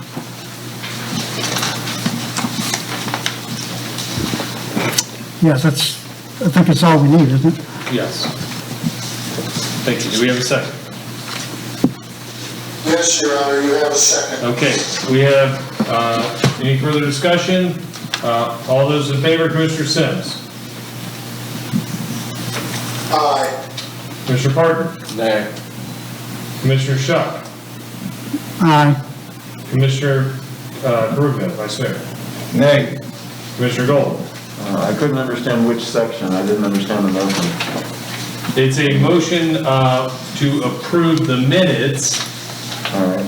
of the attorney report. Not Actually, attorney report. Mayor, It would be under new business. Just state the request by Rick Miller for Attorney General opinion. That's under new business, yeah. Yes, I'm sorry. To approve the minutes for request by Rick Miller for Attorney General. All right, aye. Okay, motion passes 3-2. Madam Clerk, please adopt the same. Question for the attorney, Yes, sir. please. Yes, go ahead, Commissioner. On that decision that the council made, I seconded the motion. What are my abilities with that as being on the winning side? Am I able to draw that back somehow? Yeah, I believe under Rosenberg's rules, you have the, I don't have the rule in front of me, but let me check. I think you can reconsider if you'd like. I think it's there, Kurt, on your, it should be on top of your municipal code, isn't it? No, I didn't see it. Maybe it's here. Pretty sure you've got that, There it is, there. Your Honor. There. thank you.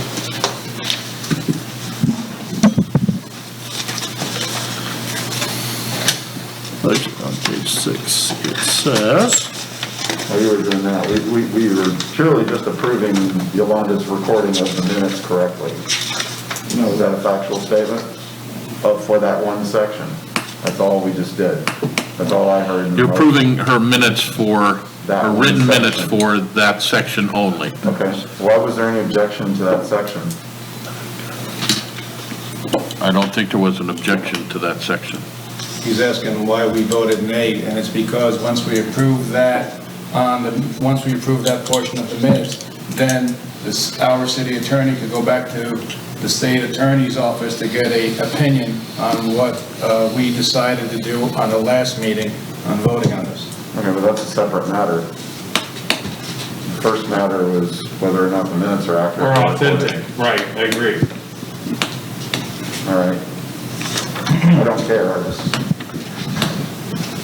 Yes, want to understand. Mayor, with respect to the motion to reconsider, typically, as is consistent with Robert's rules, you can only reconsider a matter that's been passed during the first meeting unless we suspend our rules, which requires two-thirds vote of the majority. So if someone on the winning side, and I can't remember, was there a unanimous decision? It was 5-2 with Carigno. But you were on the prevailing side, Commissioner, or council member? So you could make the motion to reconsider. If that's seconded and passes by a two-thirds vote, to reconsider, it's back on the table, and then you can say, yes, I do not want to send a request to the Attorney General, or I do. Okay.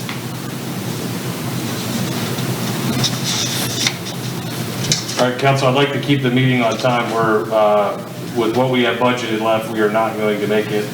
So, Attorney Arden, do you have anything else? That's it, Mayor, thank you. Okay, great. How do I do that? Just a motion to suspend the rules and to reconsider the council's vote on sending an attorney, asking for an Attorney General opinion. So moved. That's my motion. Second for discussion, so we can get it moving. Why do we need to withdraw that? Why don't we want this to go to the attorney, just because it's not worth doing? Yeah, you put a motion on the floor, so you might want to explain yourself, especially since you seconded the motion the last time, so you have. Which is exactly what I'll do. You have the floor. Thank you. The reason I was doing that, sir, was to, I just don't, after discussing it further, we know, based on what we learned at our first ethics meeting, that once you are elected, you are under sunshine. So, to me, after looking at this further and discussing it, it is a waste, in my opinion. And if it's going to be a year from now, before we ever find out, then it's a waste of money. And it's a waste of the city's resources. It is not moot.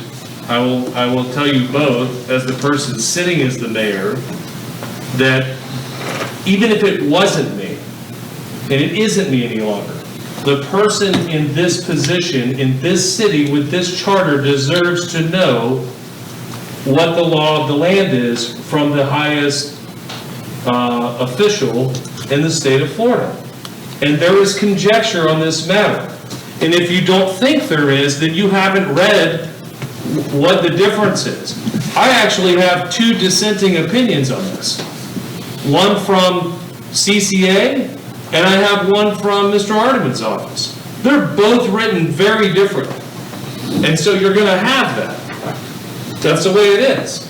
So now, we're saying, hey, and there's other questions to be asked at the same time on the Sunshine Law. So please don't insult my office, and that I want to be able to do my job ethically, and if I'm able to do something that the law allows, I should be entitled to know that. As should anybody in this position. If I could just chime in, also the bulk of it's not that much time in attorney's fees, and it's been spent, I mean, basically, we've done the work, so we're ready to go. So my thought would be, if you're focused just on the money aspect of it, you're not going to spend much more money. In fact, it'd be kind of money wasted at this point, since we've already set it up to go.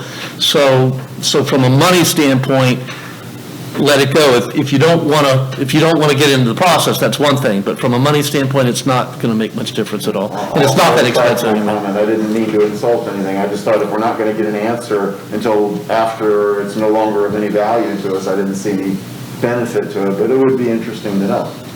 I would ask, but apparently I'm not going to get a response unless the council votes on it. Okay. So I'm asking my colleagues here, for God's sakes, can we please for the couple bucks, get clarity from the highest office in the land and stop this grandstanding. Wait a second. It is grandstanding, Jim. It is, Commissioner Parton. Thank you. Commissioner Parton.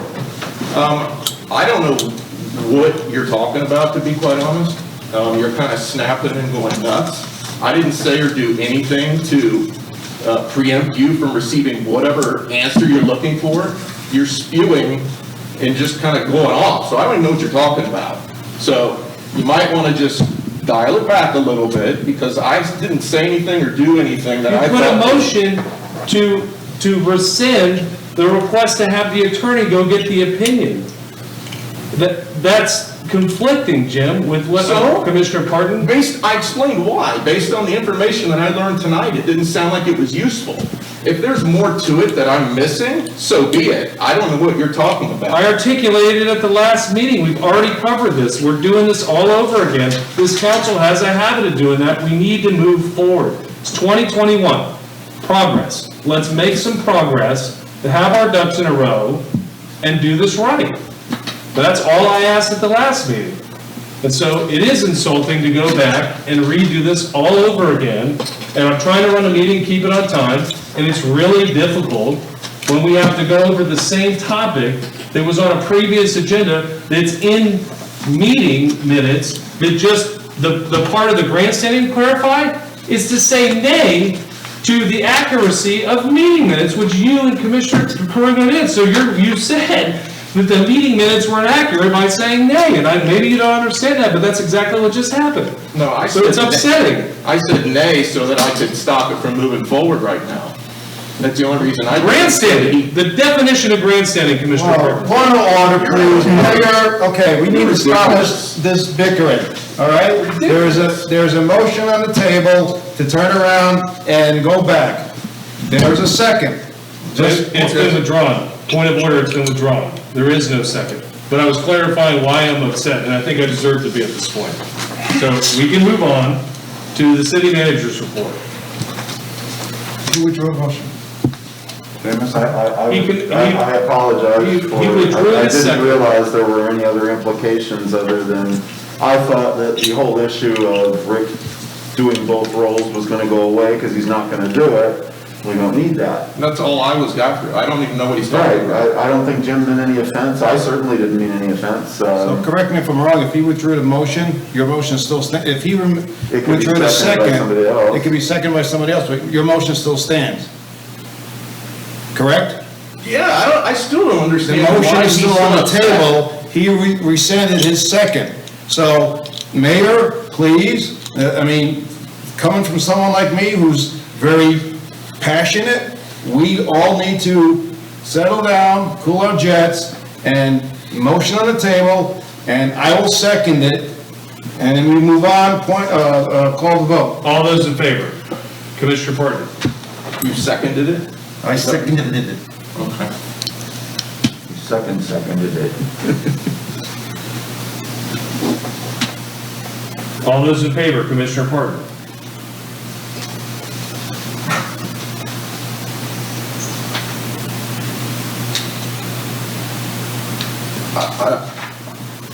Call me stupid, I guess, but I still don't know why you're so upset. That's exactly what I was doing with Mr. Gold here. I thought that was my only effort. Because you voted against He doesn't know, the I don't know. accuracy of the meeting minutes, one, to stop something. Right? Right. That's my prerogative. Fair Not enough. grandstanding. It, in my opinion, it is. Well, yeah, because you do it, so I'm not allowed. Right? I'm sorry? I can't grandstand. I wasn't even doing that. You're calling my intentions out and my integrity. And I didn't do any of that or whatever you're putting on me. I just think it's ridiculous. You're calling everything about me into question about this, and you're saying I have motives that I don't. So, Jim, were the meeting minutes accurate or not? Yes or no? I don't know. They were just thrown in my face and said, read it and tell me, is this, I didn't go back and listen to the tape. I have no idea. And I usually go back and listen to stuff before I just sign off on it. Then motion to table it, then vote on it. Then request to table it.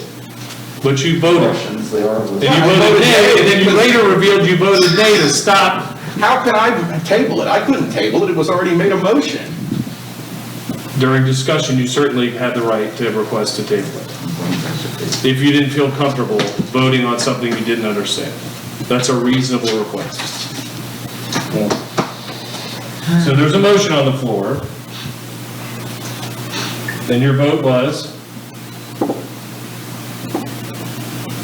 Well, like I'm telling you, sir, I don't think that I can accurately, if I'm doing something, like I'm gonna say yes to move it Commissioner forward. Burton, I'm sorry. There's a motion on the floor. We're not, this isn't a motion about the minutes. That's a different subject. You put a motion on the floor, I'm asking for your vote. Are you refusing to vote? I don't know what I'm voting on now, because you have brought it, all this other stuff. You voted, you're voting on the motion you proposed, and Commissioner Carugno second. Then I have to say nay right now, because it's been altered from. Commissioner Sims, yea or nay? I would very much like to have the motion repeated. Commissioner Parker, would you please repeat your motion? I withdraw my motion. I don't know anymore, because my sole purpose was to bring it back to save the city money. That was the only thing. So, What, that was Mayor, it. It's withdrawn, let's move on. his motion was to go back to the last meeting and Reconsider. reconsider. That was all. To basically reconsider or talk about it is the way I understood it from the attorney. Am I wrong? No, you're right. Yeah, so, I mean, nothing had been done yet. It was just to talk about it. So I understood what I voted on then, because it seemed like it had changed. So what, to suspend the rules, to go back and reconsider the motion made last meeting, whatever it was. So it's up to, Commissioner Sims, do you understand the motion on the floor? Oh, boy.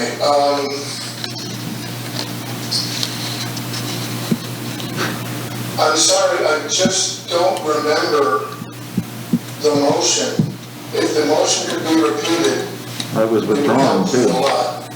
It's a motion to suspend council rules to reconsider the vote from last meeting,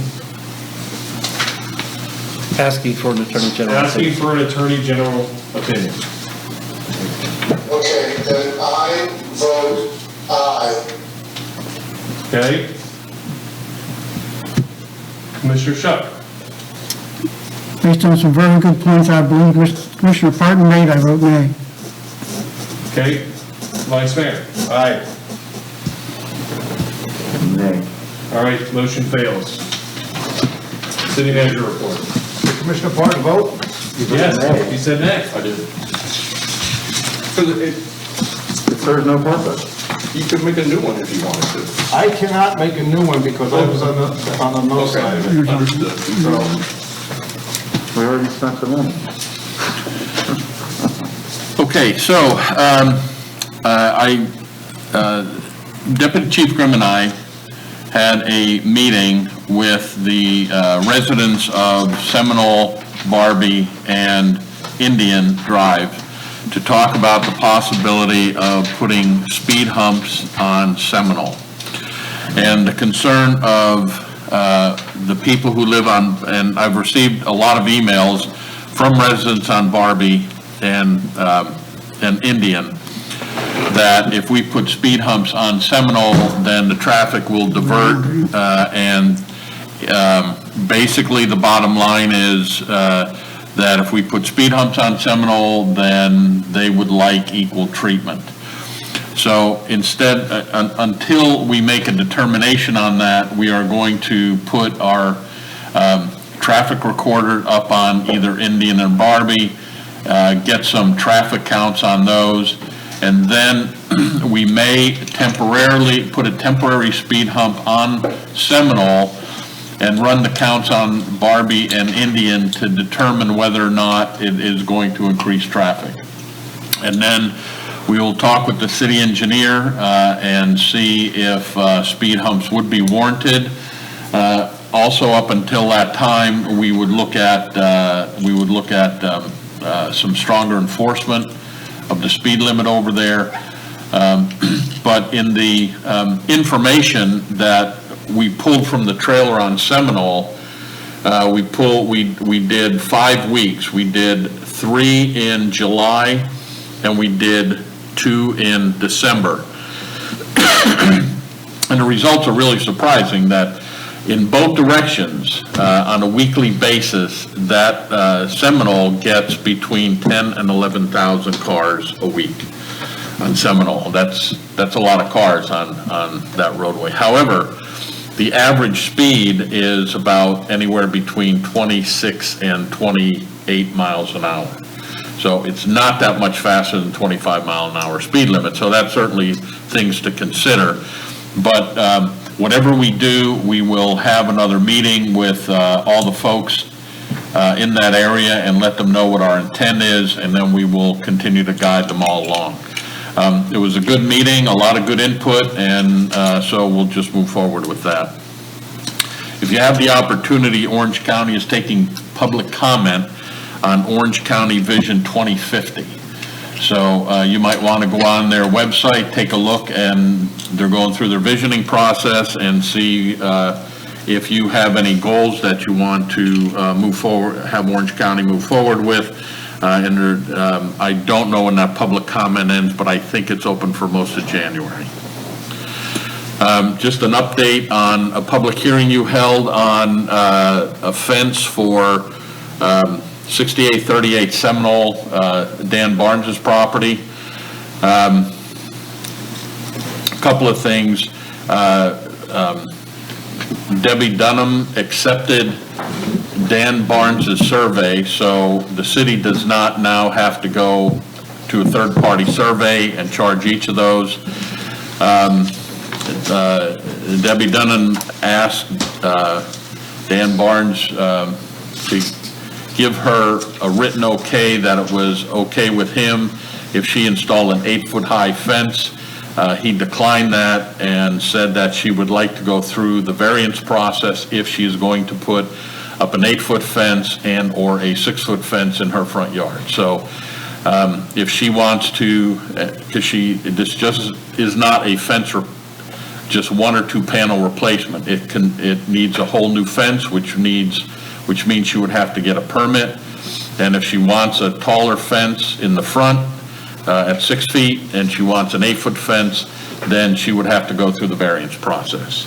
So the ball is in her court to do that, and I hope that if that's going to happen, it happens sooner than later.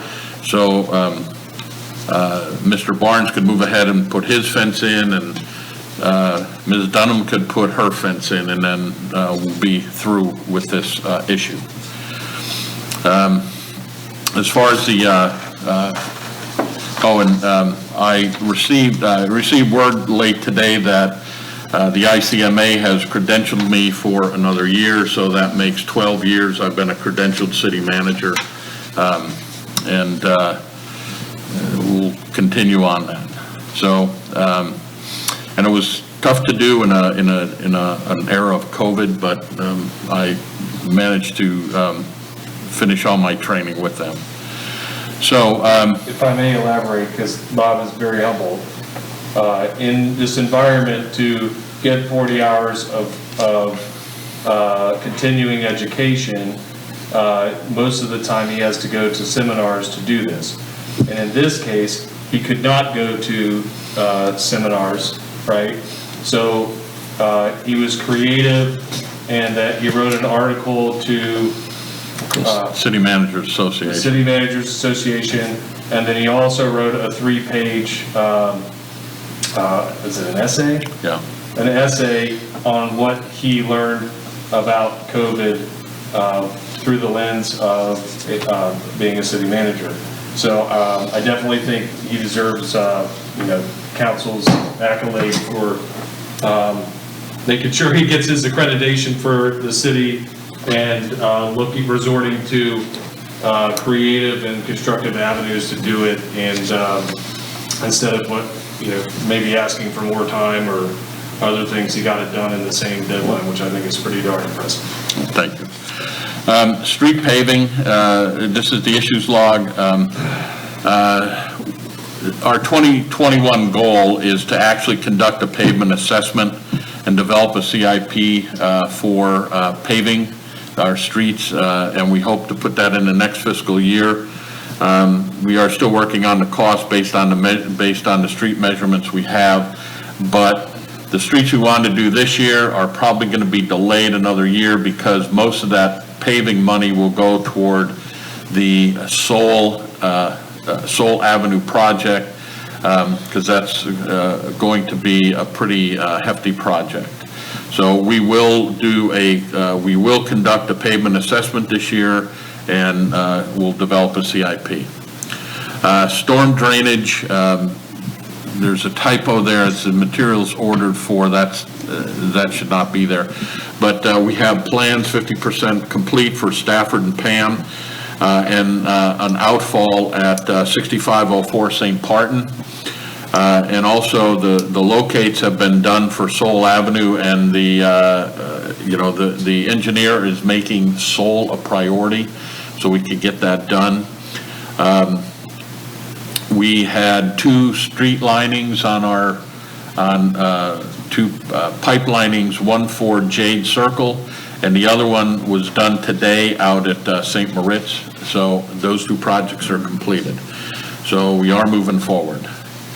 As far as traffic studies, we're getting the beacon in now at Hoffner Monet, and I was going to put on the January 19th, the consultant finished their review of our transportation systems plan, and I wanted to go over that with council. So we have some good suggestions in there, and we'll just go ahead and move forward with that. So you'll get to see that and discuss it on the 19th. Wallace Field, also on the 19th, we are going to continue with the appeal of the P&Z's decision granting the special exception. I have not an extensive write-up, fairly extensive write-up for that. And I would ask council, if they do anything, to please read that, because at the last public hearing that I did not attend, a lot of people spoke about their objections to the site plan. The site plan is not part of this, it's just for the special exception. And the only thing that the special exception calls for is, number one, a building on the property, that's number one. And number two is active athletics on the field. How the field is designed, how drainage is going to be, anything, that is not included in here. It's only those two items. The site plan back in October was tabled at the P&Z. So once that's back on the P&Z agenda, then people will be able to come in and give their public comments on the site plan. So when we have the meeting next week, we have to keep that in mind, that they only get to talk about building and organized athletics. The city acquisition of property, so everything is complete with the BOA. I added to the draft lease of CCA, I added that property in case the school wants to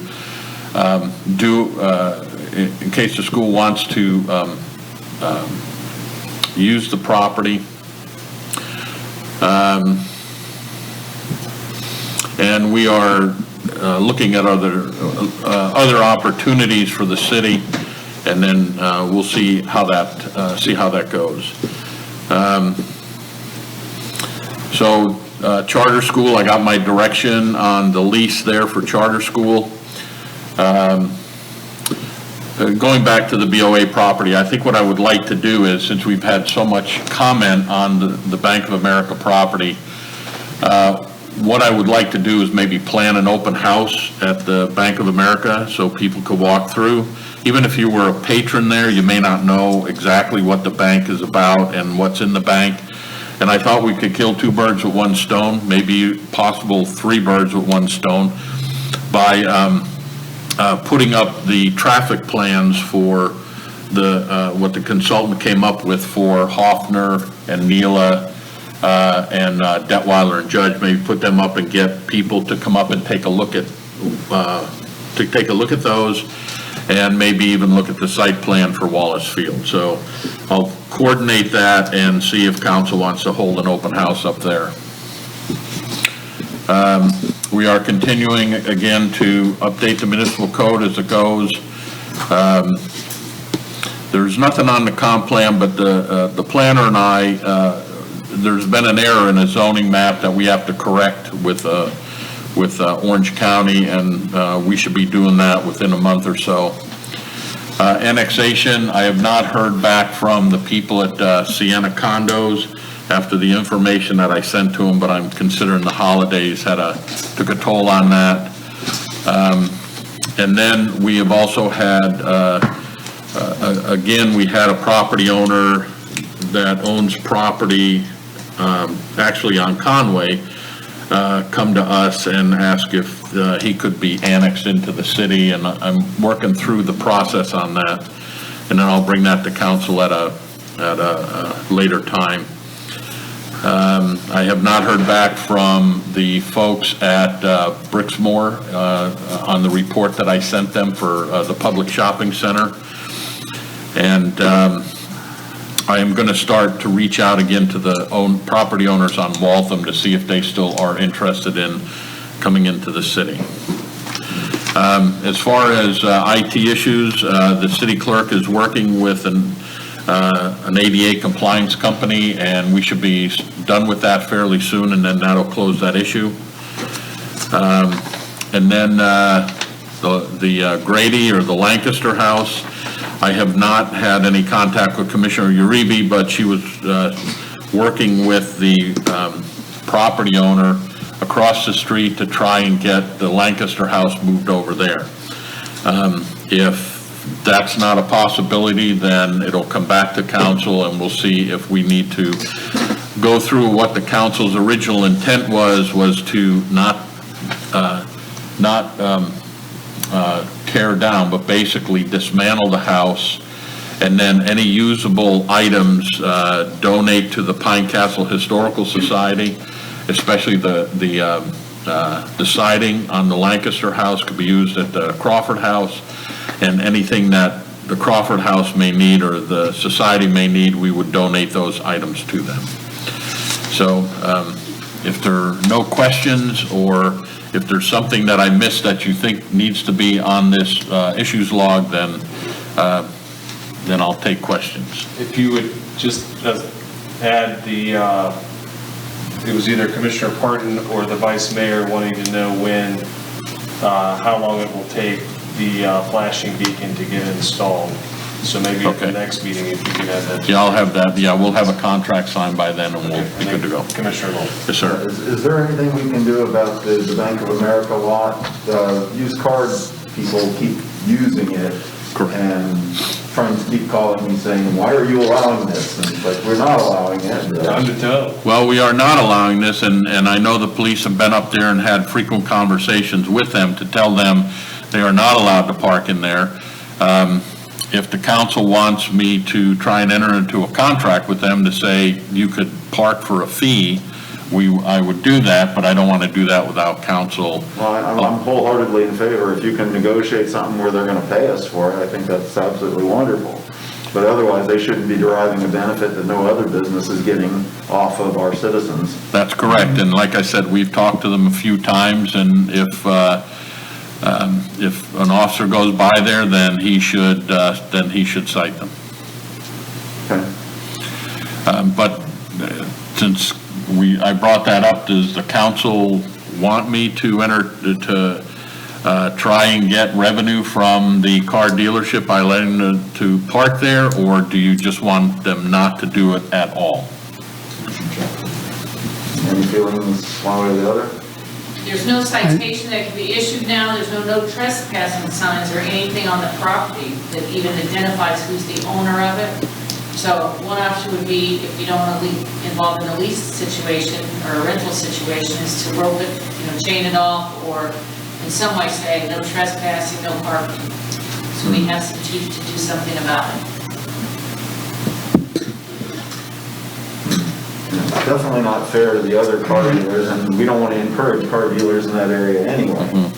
Okay, so I will not look at getting revenue from them. I think, though, that if and we'll do the appropriate signage and do what we need to do, but I think unless the council has another thought about it, I would at least like to open it up to the school, that the school might be able to use it to park. Rip it off and not let them use it.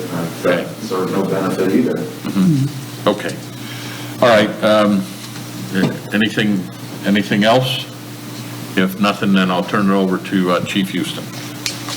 I've been in touch with Commissioner Nielsen and with her daughter. Commissioner Nielsen has moved in with her daughter temporarily. She's doing well. She's breathing. Her oxygen levels are good. I want to say a personal thank you to a lot of generous residents in Belle Isle who gave a lot of donations to those in need in the community over the holidays. I am not as clever as the city manager, Mr. Francis. I am going to a police chief's conference next week, and there is social distancing, and it's apparently, reportedly, going to be very safe, but that's for my annual training. In the month of December, in the city of Belle Isle, there were 6 DUI arrests. We actually had a special DUI detail with 2 more trained officers. They did, in just several days, about 4 or 5 shifts, they did 43 traffic stops, wrote 30 citations, and between those 2 made 3 of those 6 DUI arrests. So that's Officer Lugo and Officer Watkins. In addition to that, I wanted to bring this to everybody's attention, particularly residents.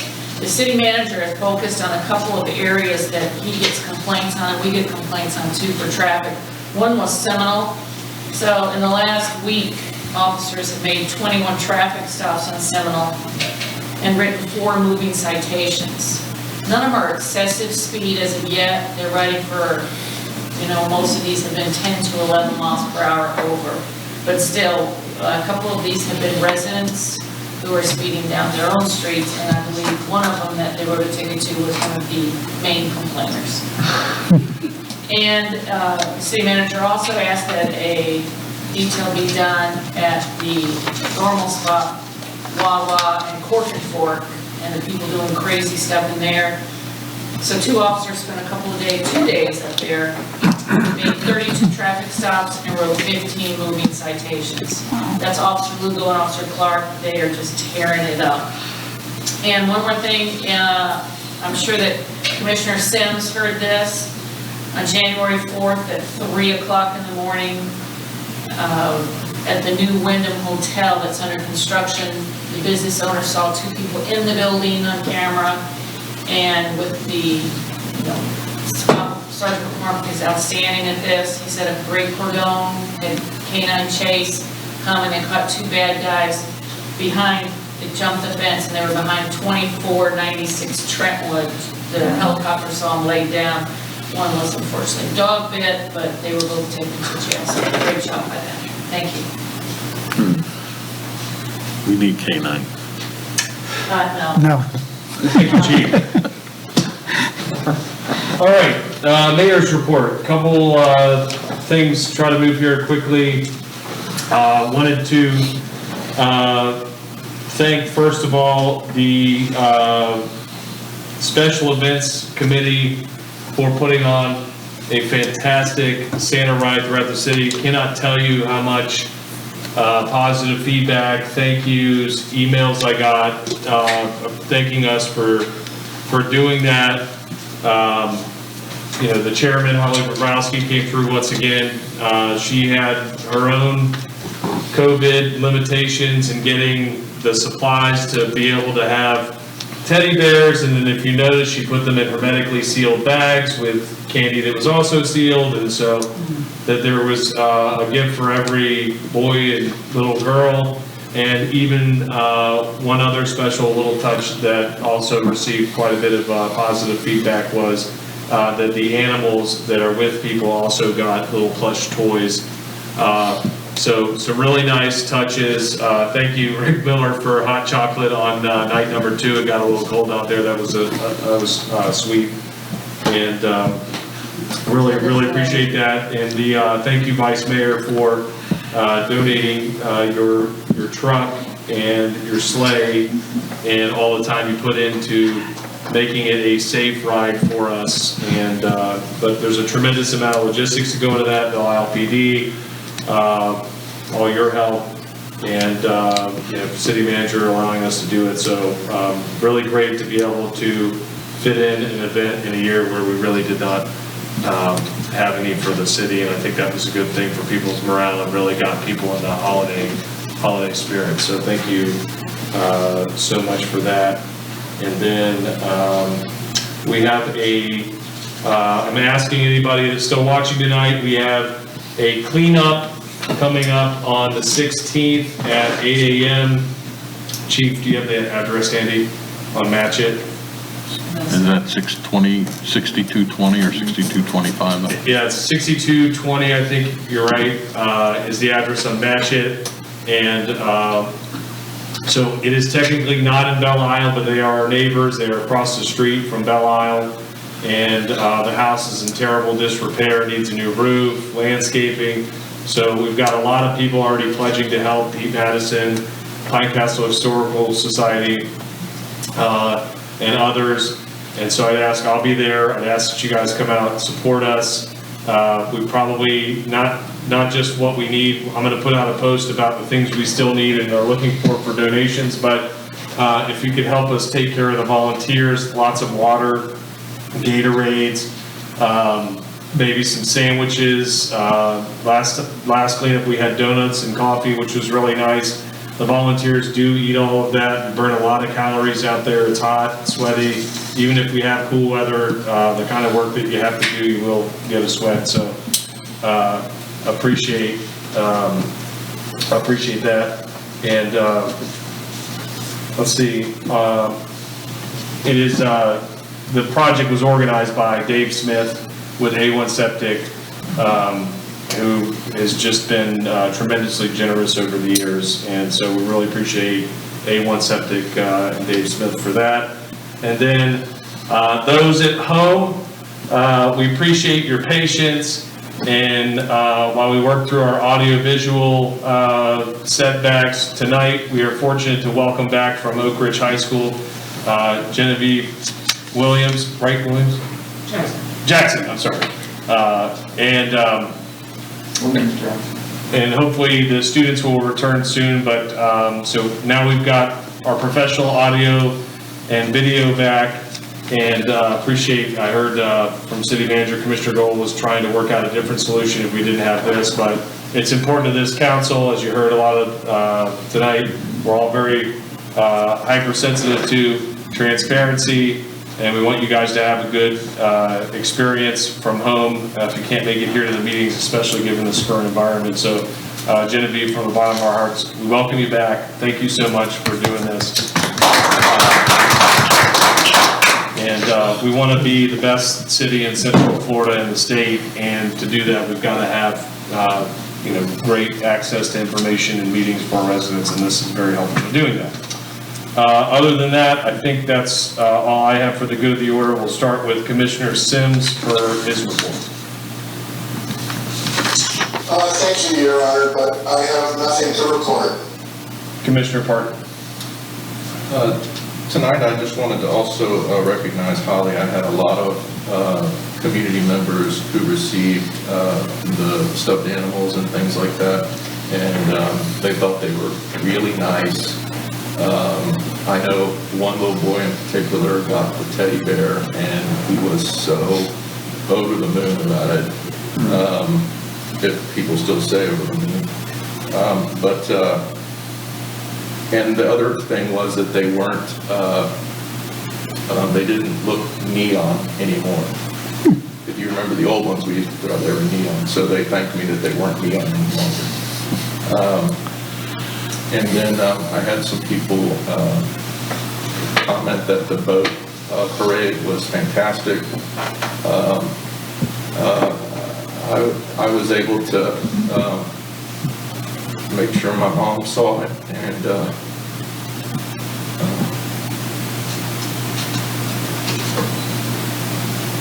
my mom's not doing well, and you guys went around, and it really meant a lot to her to be able to see that. So, you know, there's people out there that need to see something that reminds them of the holidays, and that was really special for her. So, what you guys do, you know, you do it kind of to have fun and everything like that, but it's really kind of cool that we do that in our city. And she didn't say anything about it or want to say thanks or anything, but thank you for me, because it made her real happy.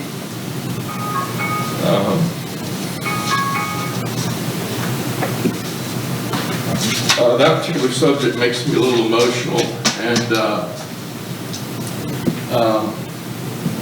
but I just want to also say that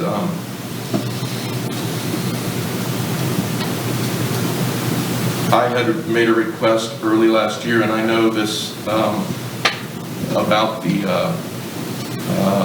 minutes are very helpful to me to have prior to our next meetings. The last one was December 1st, so some of the details were not here with me tonight.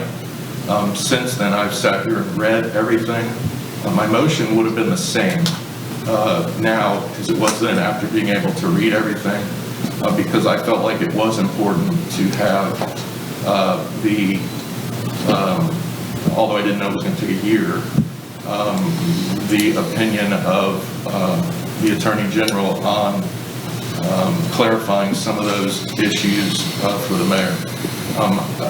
Besides that, so I apologize that happened. However, I would also like to say that this is not the first time that the mayor has attacked me personally in a meeting, and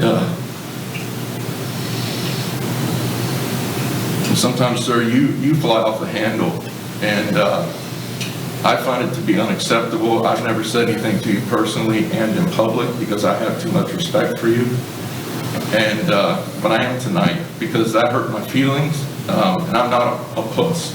I can handle stuff, but you really went off, and I had no idea what you were talking about. So that's what I'm saying. If I'd have had that and been able to read it, I would have been on par and known not to step out and do that. My motives were simply to try to save the city some money on the attorney opinion. So, you know, maybe it's just all a big misunderstanding for tonight. But I would like to ask you to consider my heart, I hope, and where I'm coming from, so it wasn't to personally attack you or hurt you. I'm a team player, and you know, so that's why I raised my voice, and I apologize for that. And we're looking forward to Soul to be repaved soon. Thank you. Okay, appreciate that, Commissioner Parton. We're over time, so if we could have a motion to extend the finished council report, I'd appreciate it. I make a motion, we extend the time for the council until 9:15. Is that long enough for everybody? I don't have a report. Do we have a second? I'm ready to go. Second. All right, all those in favor, Commissioner Parton? Aye. Commissioner Sims? Aye. Commissioner Shuck? Aye. Commissioner Gold? All right, aye. And Vice Mayor? Aye. All right, before we go to the next commissioner, I think that Commissioner Parton's statement about me, I don't feel like I've ever personally attacked you. If you feel that way, I do apologize. I am going to stand up for myself and my office, and I also think that Mr. Miller made some very salient points on why the report or the request of the Attorney General was needed. things that you aren't aware of and that this council isn't aware of, is that I've spoken to other leadership in Central Florida about this charter, including other mayors, and there's a lot of questions about the way the charter is written and what that means to what my office is allowed to do. And so I have respected what, to the letter of what Attorney Ardeman's original report from his office is written. I received one, like I said, that was very different, citing very different case law from the school. And it's very confusing to be in my office and try to do the things that I'm tasked with doing. And I just think that, there's a lot of opportunity in here in the council to improve, and it is frustrating trying to keep meetings on time. There's a lot of resistance to that. And this was another opportunity where we had already voted on something. It was very clear. The outcome of the vote was clear. And now the meeting is run over because of that, and that's upsetting and frustrating because that's a reflection on our ability to get through the meetings timely as they're planned. And so I don't think that there's a high level of appreciation what it takes to take 7 council members, Zoom, city manager, city clerk, city attorney, and all this other, channel all this feedback and keep everybody choreographed to an on-time meeting. So I think there's little appreciation for what that really takes with some of the chaos that happens in these chambers tonight. Another example of that, we had a chance to go do a reading, but we let a third party come in and control our council tonight after we put an enormous amount of body of work. I think that, that could have been done differently, in my opinion, so that we could keep the progress going, but instead we punted all together on something that we have an incredible amount of work with and on the aura subject. And so, that just, it just speaks to we're not getting through our agendas and the things that are planned, and we keep postponing Wallace Field, and so we drag our feet on a lot of stuff, and that's really frustrating. And I make a request, Mr. Miller makes a request, it was voted on, and it is a slap in the face when it gets brought up again to go vote on it again, and it is upsetting. So I apologize if your feelings were hurt, but I am going to stand up for myself. That's the type of person I am, and I don't know that that's going to change because I'm the mayor. I am a passionate, expressive person, but I think I did it respectfully and passionately, and that's who I am. So take it for what it's worth. So I appreciate each one of you. I've said that many times. I still do. I still respect you, Commissioner Horton. I still respect the vice mayor. I like our diversity, and we're not always going to agree, and sometimes we're passionately going to disagree. But when the bell rings, when the meeting's over, I still have a tremendous respect. I try my best to move on, and I think I would hope that you all would do the same. So without further ado, Commissioner Shuck. Kind of piggybacks on the issue of going over our time limits, not being able to finish. There's been multiple times in the last several years that council hasn't even had time to make any kind of a report simply because of time constraints, which I'm not real crazy about assigning X number of minutes for a certain discussion item. Some things are easy. We may have allot 5 minutes, it takes 1. Some things we may allot 10, it may take 20. Prior to 2016, we had 1 city council meeting a month and 1 workshop a month. The workshop was during the day on the Wednesday, Wednesday prior to the city council meeting. And that gave the council an opportunity to sit around at a table, discuss things at length without having to, well, okay, we've only got 2 minutes left here, we've got to stop. Or even bring up things that may be of concern, like I may bring up something during my council report that I would like to have discussed, but we have no time to discuss it. I would like to see sometime either on at our next meeting or the meeting after that, to come up with an idea of how to go back to having these workshops. Because there are things that we went over today for long periods, for huge amounts of time, like the after-the-fact permits, the Cornerstone lease. Okay, we have gone over them several times, but they've always been with a time constraint, without a free flow of ideas and thoughts and comments. And I'm not the only person who feels this way. Well, I'm not saying anybody else on the council feels this way, but I know other people in the city feel the same way.